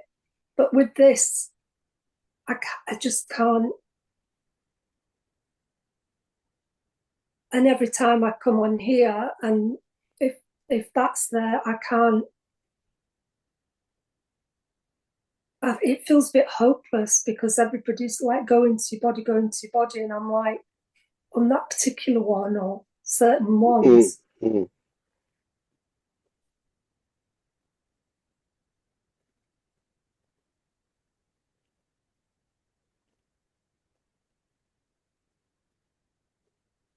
because in the sort of like in the lighter part, there doesn't feel like a solid structure around my body so much. I can feel the body, but it feels more, it's just really expanded. Mm. And in the other side, it's just, I don't know, is it contracted? There's just a weight on it, a blanket on that lightness, like something's come back and closed the lid on it.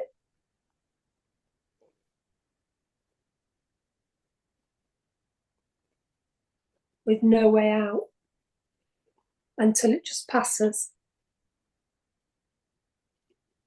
So there's no kind of trick of like, oh, where am I feeling it in the body?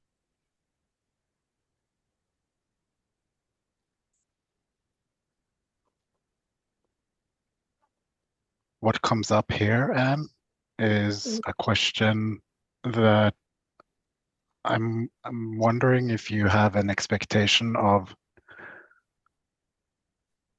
that the lighter side is how it should be, and the heavier side is how it shouldn't be. Yeah, that is an interesting question, actually. Yeah. Let me just sit with that a minute.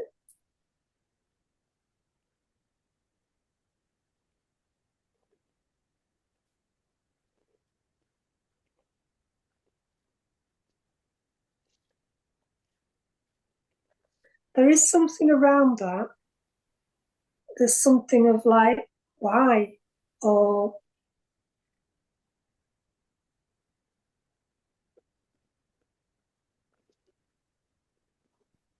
well, I tell you what I'm resisting saying because Vincent's here.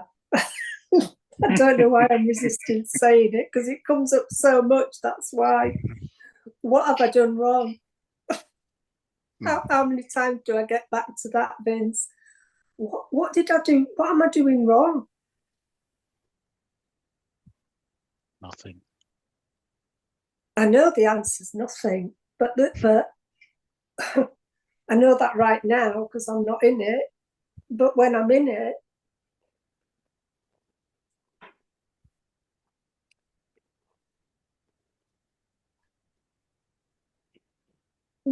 I don't know that. I don't know. It's only now outside of it I can kind of guess that there's that going on. Like I want. It's like I want to understand it. I want to know why it's going on, and how to not have it going on, and how can I stop it, and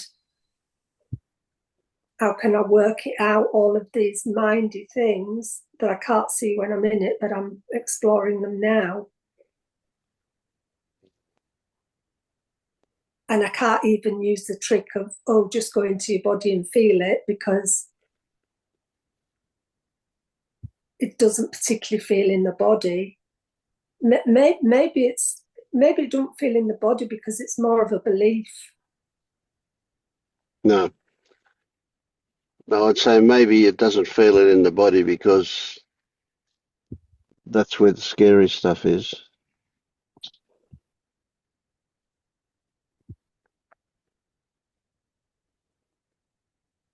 Right.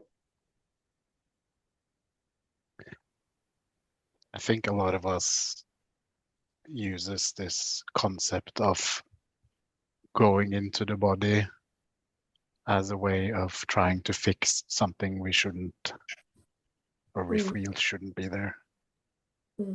We're kind of like, we're saying we're going in to just accept and feel it, but there's a subtle objective there to reject it or to remove it. Absolutely. Yeah, because is this what is? And when I was sat with it, when I wasn't on camera, just exploring. And then it went, and I wouldn't say, but it was a bit like, oh, damn, where did it go? I was just having a look at that. And then I wasn't sure whether the meeting had taken it away because people were talking about this subject and I'm maybe doing it with them, or whether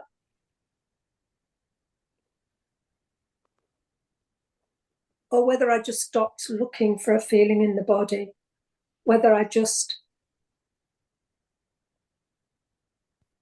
kind of wholeheartedly was looking and I didn't find anything. And I think that the not finding something kind of might have released it, but I wasn't sure whether it was being on here or the fact that I'd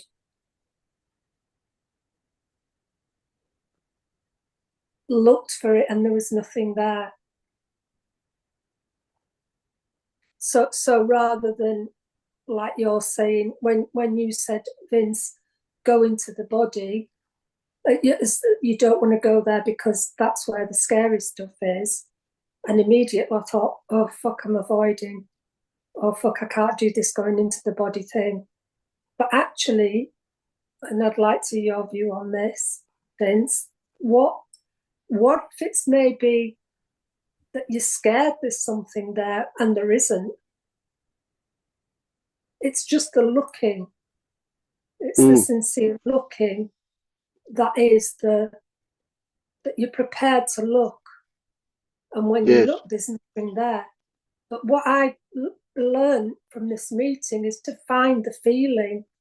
So I've been sometimes struggling as a new practice to find a feeling, whereas you don't always need to find a feeling. You just have to look, maybe. Could be the case, yes. Just looking is so. What's our objective? This is the thing. What's our objective? So the way I see it, the body thing is kind of overrated as well. Yet it's important. In the beginning, it's really important to be able to use the technique of getting into the body as a way of getting out of the mind. Now, once that's okay, once we're okay with that and we can do that, then the value of getting into the body becomes different. Now, it's not just a case of getting out of the mind anymore. It's a case of taking us to, how can I put it, to portals that will reveal deeper down stuff. But the trick is, see, a lot of you guys know about the deeper down stuff. It's not like it's hidden from you. But what it's about isn't about the deeper down stuff. It's about your relationship to it. It's about the stickiness of the hooks into it, or the hooks it's got into you, so to speak. So that's where that's where you can work on it. It's not about the stuff itself. I mean, we all know that the stuff that we really don't want to go near will turn out to be pretty much nothing once we get a close look at it. But it's all about the fear of looking, the fear of getting to it, because we fear it's beyond comprehension, the catastrophe that might happen if we go there. And that's not a rational thing, that's pure emotion, and that's come from when we didn't have the facility to put these things into a proper perspective, back from when we were really young. That's why we've got those totally irrational but very sticky hooks into something. That's why we have fear. I mean, you and I don't need to live in fear now these days. There's nothing much to fear. Yet, on the other hand, you could go, well, every time I get into a car, I could die. So then you could fear getting into a car every single time. But you, somehow or other, you go, well, that's not an issue. And so we need that same dismissal of the issue to that stuff that's there deeper down. But we've got to achieve that. It's not, it's, well, I say achieve, but yeah, we've got to discover that. There's no, we can't just do it at an intellectual level, just talking about it. We've got to open ourselves up to it. So I'd say there are feelings there that you can't contact because I don't know why. Because you're not able to have your looking is not subtle enough for the delicate nature of the sensations that are there. Right? And again, I know it sounds like, oh, if you do it differently, you'll have success, and that means that there's something wrong with the way you're doing it. Well, that's not the case, because what you're doing now is on the way to finding out how to do it and be productive in doing it. And if you're not productive, well, you're going to go through that to get there. I feel my intuition, and I could be wrong here, whether it is intuition, but I feel it's saying, I was already feeling it. I don't have to look in the body for it. The feeling's already there with the overtone. And it was the willingness to look for it that made me see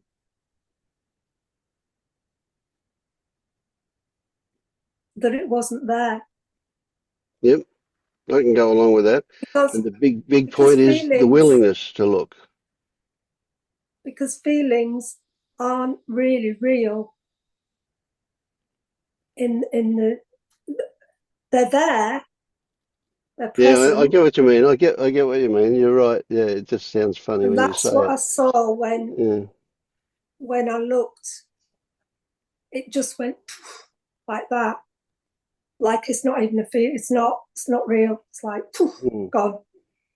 Yeah. And I kind of feel like a little child now that wants to jump up and down and dance.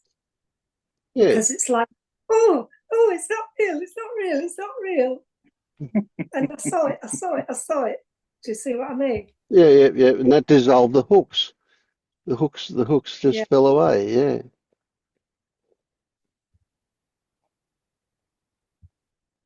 Yeah. I could relate to what you were talking about. And at the start, I was nearly going to make a joke that your life's falling apart, but it's a good thing.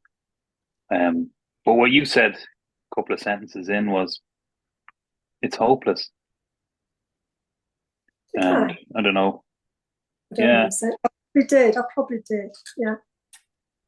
And I just wondered, did you touch into that and then come out again? Because, again, subtly believing a thought, it's hopeless. No, I think when I was describing it had already passed. But it was a bit like, what the fuck was that? And then describing it, and then Maurice. How do you pronounce your name? Is it Maurice or Morris? Marius. Marius. Oh, Marius. Yeah. You can play Marriott.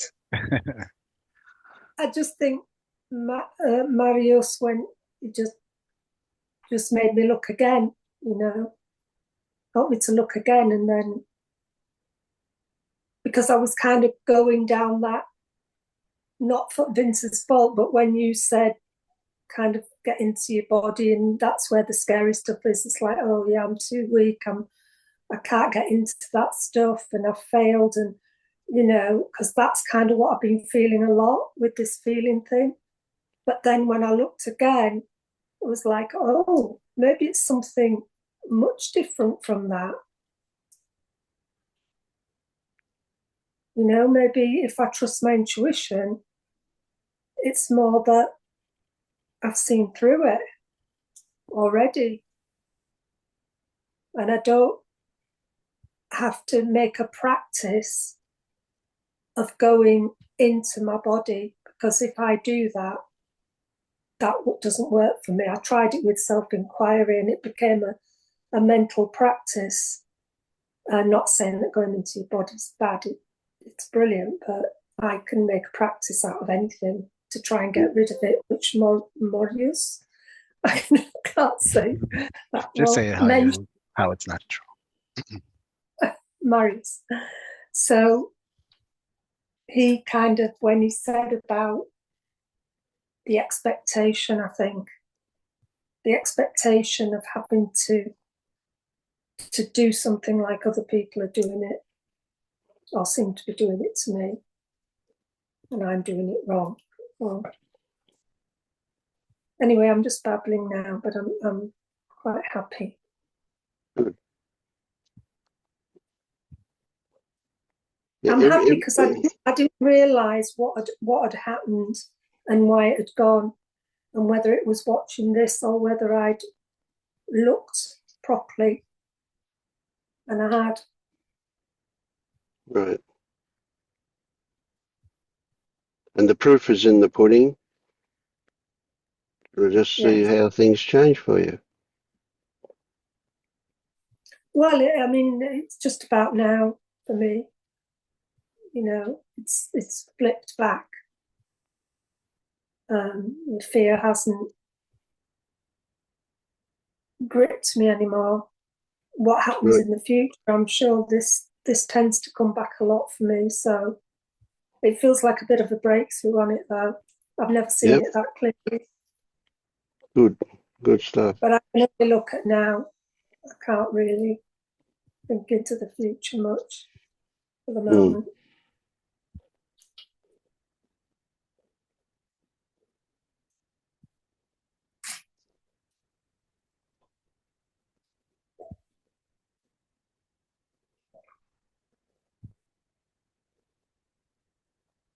How have you been, Maya?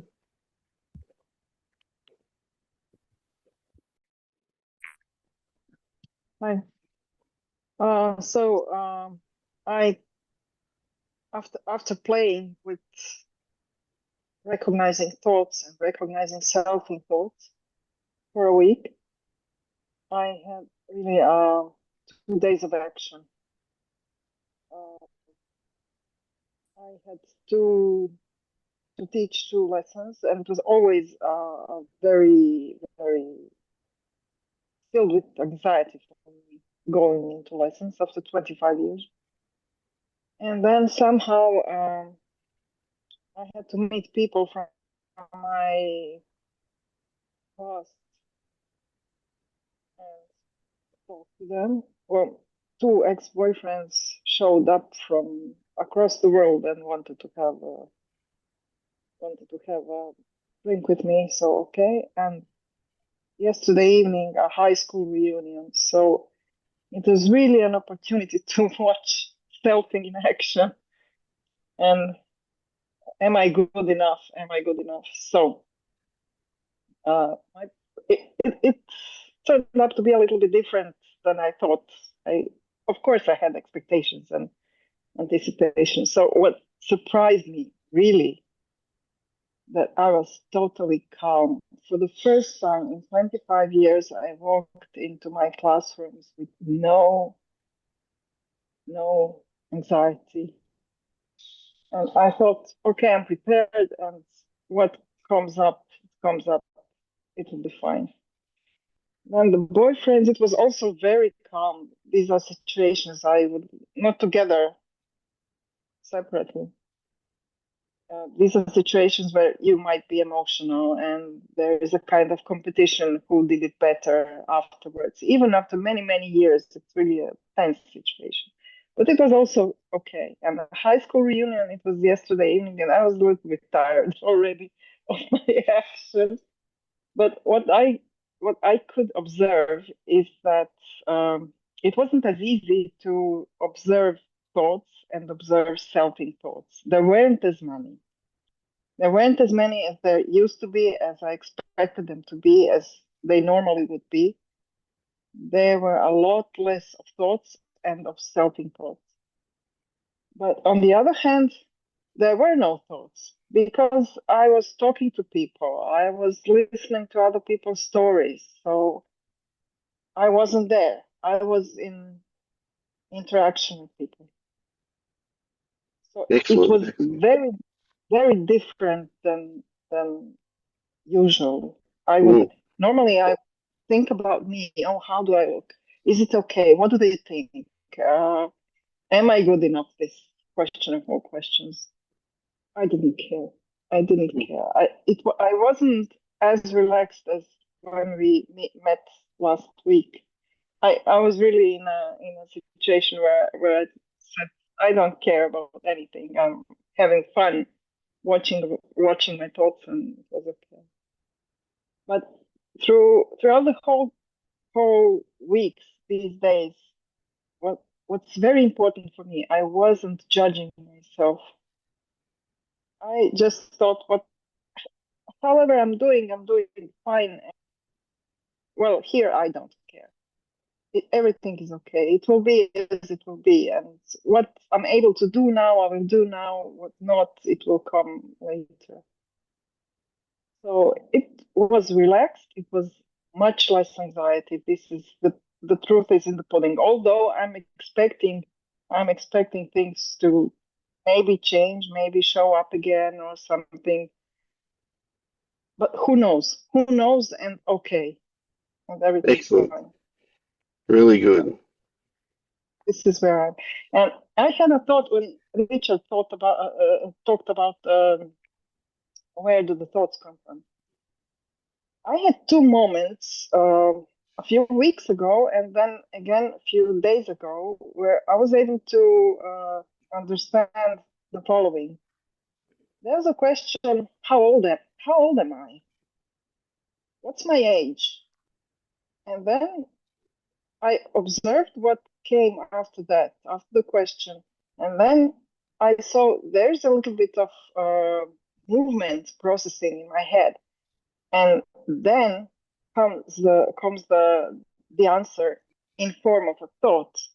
I'm 54, but it's a thought. So I understood my age is a thought. It's really just a thought. I don't have any age. I'm not of any age. And the other thing, well, what's my gender? And then I saw myself thinking. It's just a split second. It's very brief. This is a very brief moment. But it was thinking, and then again the thought, I'm a woman. So I thought, wow, this thing, gender, it doesn't exist. When I really feel into me, when I feel what I am, I don't have a gender, I don't have age, I don't have a name, I don't have anything. But this knowledge is only available to me for a very brief time, and then goes away. And I will have to come to it back. I'll have to revise it again and again for it to become part of me, I guess. But it's there. And this thing about gender was about the whole thing, transgender, and why are people like that? Why are they so triggered about transgender people, for example? And I thought all those transgender people, they somehow, it's their identity, it's a constructed identity. But then I understood also being a man or being a woman, born man and born woman, is also a constructed identity. We all construct our identity. Yeah, good one. Very good. There's no discussion about that. So just as Yeah. a side note. So this is where I'm going. I'm fine. I'm calm. And I love it. I love like everything playing. you said. Like it's like playing tennis, What? Stop. Yeah. Just send them away. Sometimes they overwhelm me, and I'm Sure. not able. Yeah. I'm not able to help myself. I drown in thoughts, but sometimes Oh. okay. Yep. But you're on a great journey of discovery, and you're discovering at a great rate. I love it. I love it. Yeah. I am here because I had it all, but it was all just a big mess and confusion of it all. I need the group. I need these people. I need to see the people to go through the same things, through the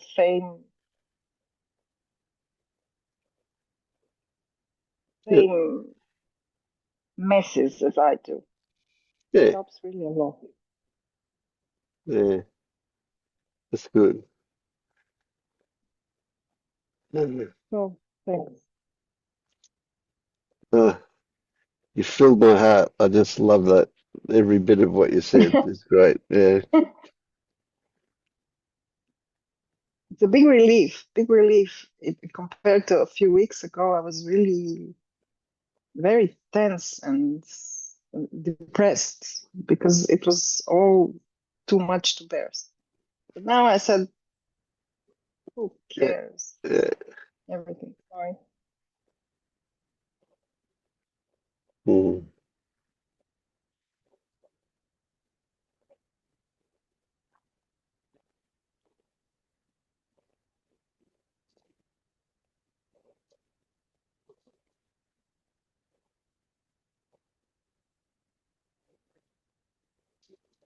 I just wanted to say thank you for the previous conversation that we had around fear and being a people pleaser. It's funny because I've had sort of a shift in the way I feel and my attitude towards people pleasing. Um, I've got people calling me fairly regularly, um, and yeah, I'm just like no, no, and I feel good about it, you know, and I don't need to explain certain things. So that's just a little thing that's happened. Yeah, that's a big one too. That's good. Yeah. If you can be relaxed and not explaining, that's a huge thing. Yeah. It's a break from the self again. Yeah. Yeah, I'm used to just going, oh, apologizing and then running around people. Mm. But yes. Yeah. Good stuff. Talking of people pleasing, I just had something come up when you were praising Maya. Is that how you pronounce it? Or Maja? Yes, yes. Maya. Maya. And Richard. With you, Vince, because I always feel like I'm doing it wrong. I'm not, obviously, it's not your fault. It's in me, but you know, like quite a lot of the time, I feel like I'm not doing it right, or I'm not doing very well, or I'm a bit slow and behind.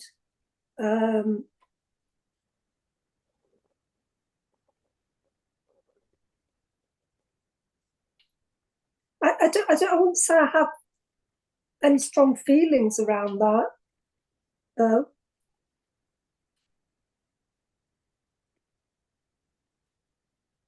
I feel You're it's saying, just like a sort of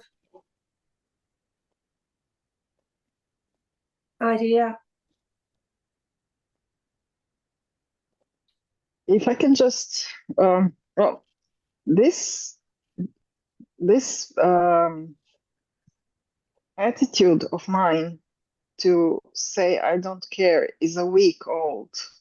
Before that, I was so harsh on myself. Anything I did wasn't good enough for me, for myself. So this somehow changed. I don't know if it wasn't my decision to change it. It just happened because it's going on for at least 20 years for me. So I'm really tired of judging myself, of self-flagellating and everything. So it came very, very recently. But it's very good if you can somehow say, whatever I did, it was okay. however I did. Yeah. It's okay for me. It's okay for me. Everything you did is okay. Oh, but she won't hear you. I've been telling her that for ages. There's no right or wrong, good or bad. You can't do it bad. You can't do it wrong. But she doesn't. She doesn't listen. Doesn't listen to me. She keeps saying, "Well, I must have done something wrong." I don't really hear you say that very often to me, but the thing is that I think what it boils down to is a need for. There's a bit of me that's okay with that, but there's another bit of me that wants kind of support and confirmation that I'm on the right track. And for some reason, I'm not feeling that from you or hearing that. Whether you're doing it and I'm not hearing it, I don't know. But that's how it feels here.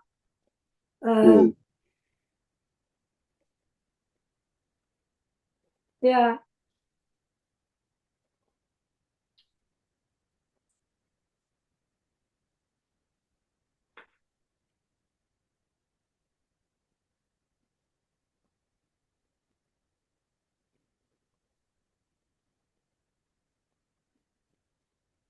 Yeah, not really. Yeah, and that's fine. So, what would be underneath that? What would that be sitting on? If you know that. So, how could we reframe that statement? I'm not really hearing that.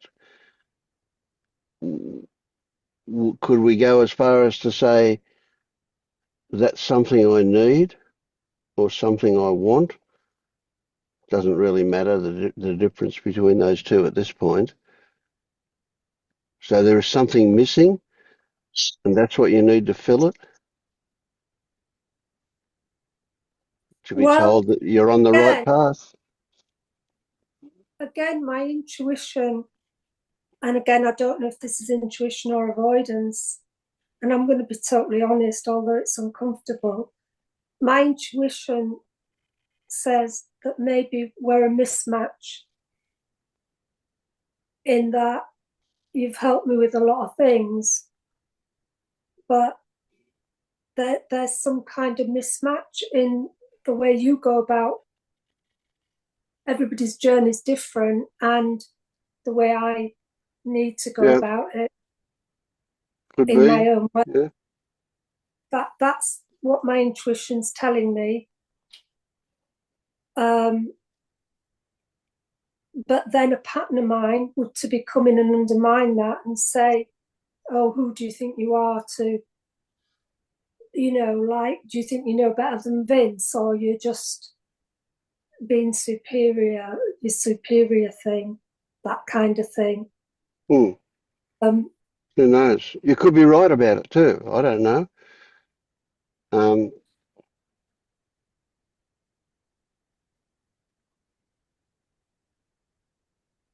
Maybe you are giving me the things and giving me a lot, but maybe it's not the thing that I need.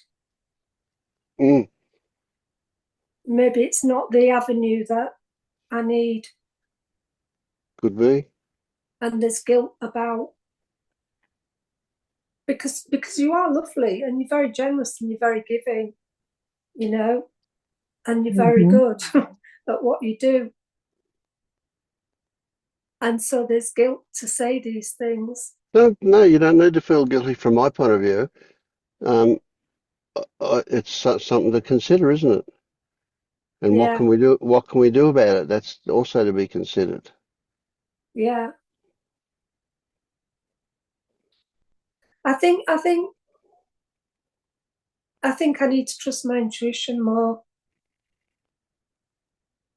I would always encourage you to trust your intuition. You do always, yeah. But I need to do that with myself and not try and get this confirmation and acknowledgement and validation from others. Mm. Otherwise, I'm always going to think I'm doing it wrong because I'm not doing it their way or a certain way. Mm. Yeah.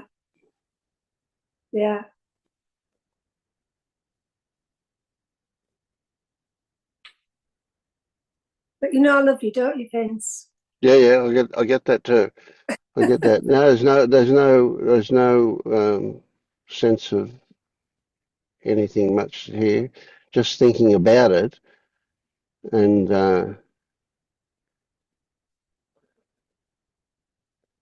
what can we do? But we'll wait and see what comes up. Exactly. That's my process at the moment. Do nothing till you're sure. Mm. Because I'm fickle, I can change my mind from 1 minute to the next, or the mind can change its thoughts. Yeah, it does that. For the movement to come, and try and trust that rather than that.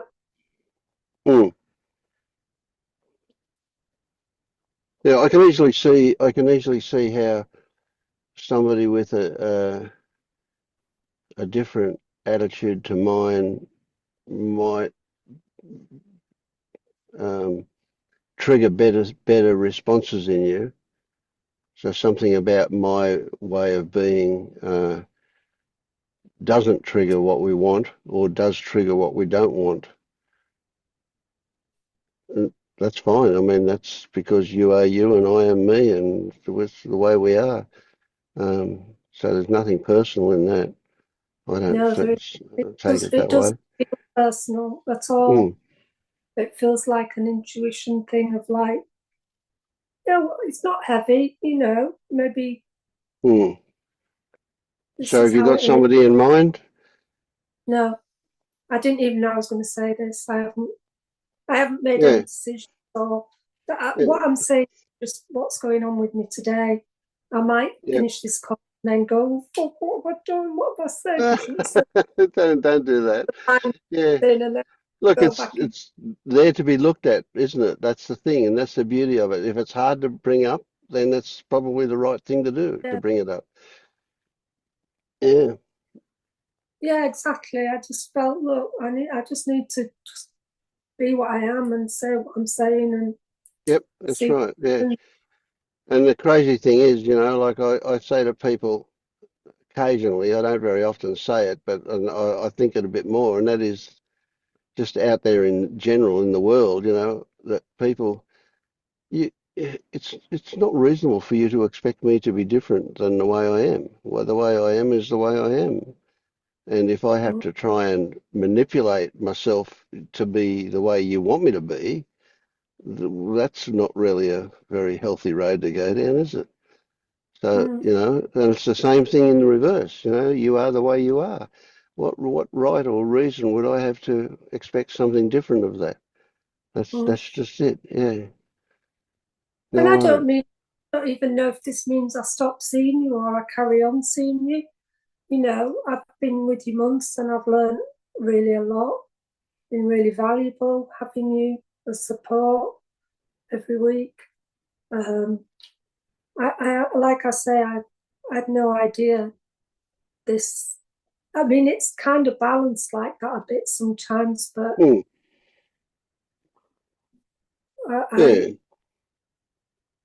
Well, I'm pretty honoured that you can say it. That's good. Yeah. Well, it's because of who you are, but I can say it because I'm a people pleaser normally, so that would be very difficult for me to say. But we speak the truth, don't we, Vince? Hopefully, and much as I can. So yeah, do it our best. Yeah. Can I ask something? Yes. Well, I liked what you said, Anne. I think you are right.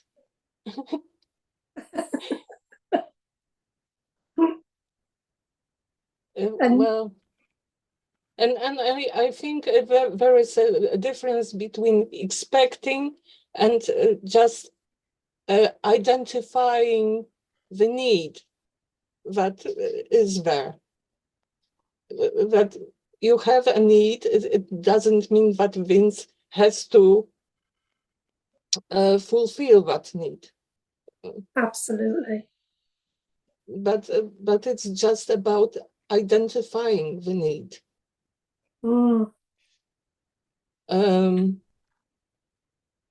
Well, and there is something about subconscious mind that it doesn't hear not. When you say you are not wrong, the only thing that the subconscious mind hears is wrong. So there may be a need to hear you are right. Yes. Yeah, that's interesting. And I guess this is not something that Vince would say, because we do nothing wrong and we do nothing right. But the skill involved, I get what you say. Yeah, I had a really interesting experience today where I was using artificial intelligence to generate a picture of a flower for me. I needed to put on a brochure I was making, and I clearly did not want any drops of water on the flower. So in my instructions, I put no water droplets. And every time I'd get water all over every flower I did. And it wasn't until I changed my instruction to I want a dry flower that I got one with no water. So the artificial intelligence didn't understand no either.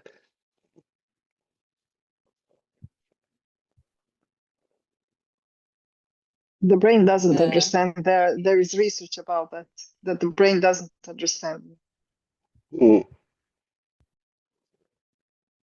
language is extremely powerful too. Yes.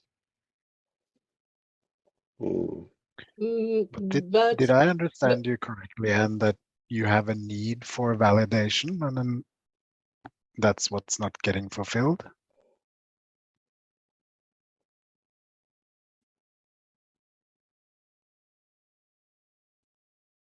I'm trying to send a message at the same time. It's not working.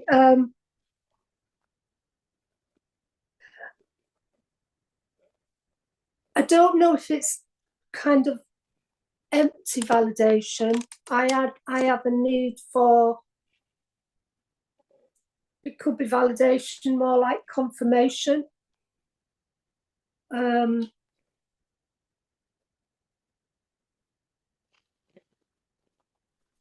not sure about that, because sometimes people do give me validation and doesn't really do anything for me.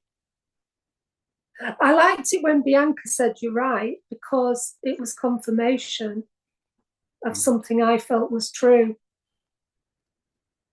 And it was like backup of like to not doubt myself. That's how it felt anyway. It felt a bit of a relief. Yeah, so it's more confirmation than validation then. Yeah. Yeah. Okay. Yeah, I could see your big smile at this moment. Yeah.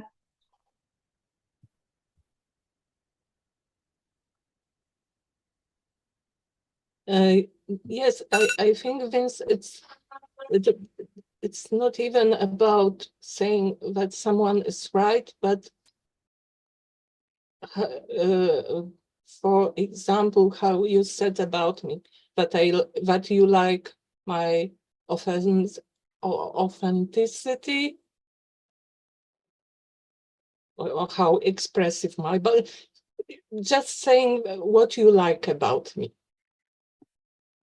It's also this kind of a kind of validation.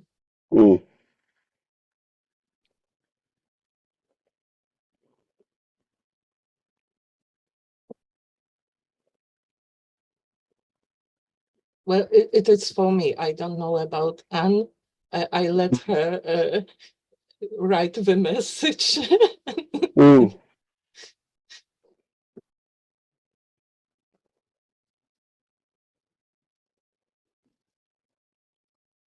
Yeah, I mean, it brings questions to mind for me about do I actually have an issue with that?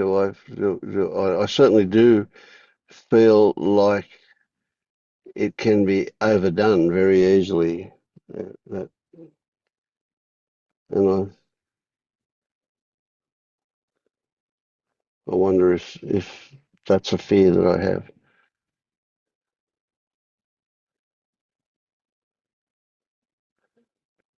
I feel in general like I'm affirmative about what goes on. But maybe I'm fooling myself too. I don't know. I'll look at that. Mm.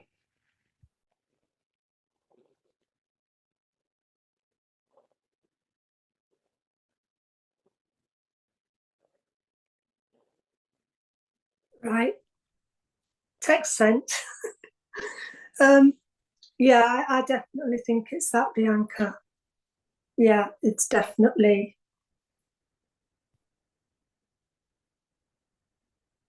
that.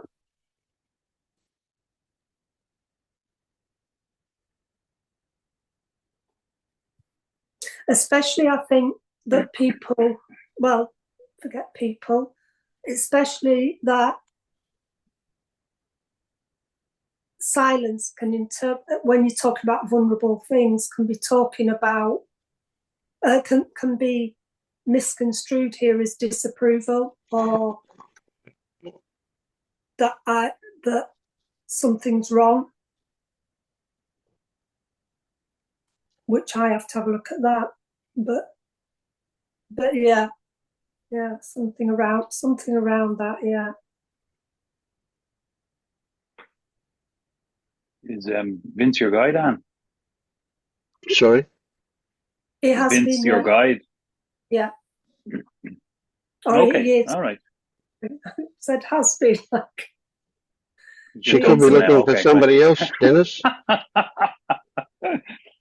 That's What did you say, Vince? I was saying to Dennis, I'm being lighthearted, of course. I'm saying Anne could be looking for somebody else, Dennis. So am I. Oh, no. Well, I think, Anne, for some people, change is very difficult. For a while. I might try that. What? Just go for a little while. Yeah. I was just saying, for some people, change can be very difficult.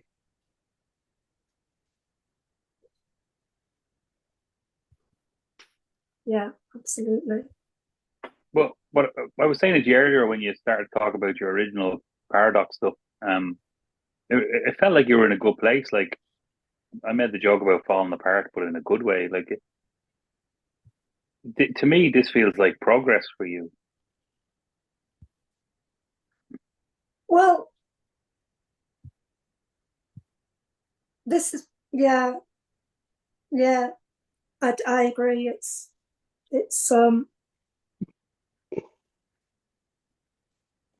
you know, I hear teachers talking about stuff like this, and I'm ticking the boxes saying, yeah, I'm going, that everything like that's going on with me, but I don't bloody want it to. I want out now. I've done with non-duality, with everything. So in the dark times, it feels like death, probably of the ego, and in the light times, it feels amazing. It feels like something good's happening, something new's coming through, you know, and it's all about trusting intuition, following the energy. But it's also really difficult because I don't know what the fuck I'm doing. Majority of the time, I just don't know who I am, what I'm doing. And that's a little bit scary, the control. There's no control. And, you know, I'm having to not see people sometimes, not take calls, breaking patterns, routines. And it's like, I don't know why, because I'm not doing it. It's like something else is taking over. And then my mind comes in and panics, you know. So it probably is, but I'm loath to have expectations, I suppose, or It reminds me of that old saying, Anna, when you see Buddha on the path, kill him. Poor old Vince is getting killed now. you know what? That saying has never left my head. It's an annoying saying that I'm like, oh, fuck off! I want Buddha to tell me what to do. You know. Well, you're trying to kill him now. You're going towards your own inner teacher now. We'll see. We'll see. Or intuition, as you call it. Yeah, I don't want to get to anything. I know you're jumping off the plank. You don't want to be hanging on with two fingers.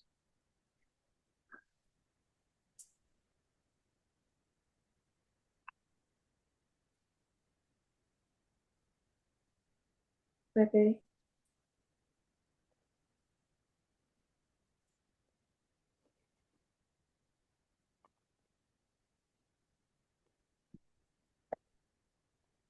I don't think I've got any choice. I feel like if it was my decision, that wouldn't be happening. It's like someone said earlier about having their old life back.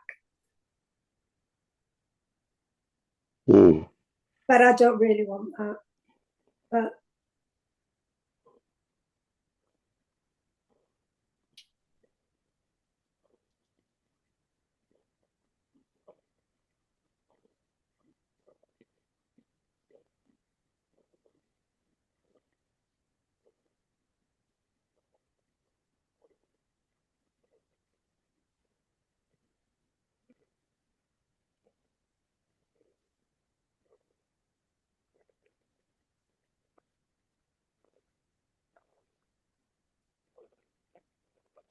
All right, people, it's 10 to 1 here in the morning.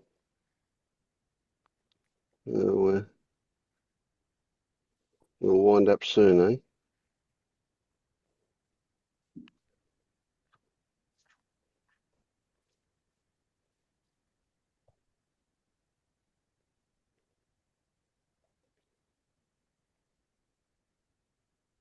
Yeah, see you tomorrow night, Vince. Okay. All right, thank you, everybody. Thank you. thanks, everyone. Thank you. Thanks, everyone. Great meeting.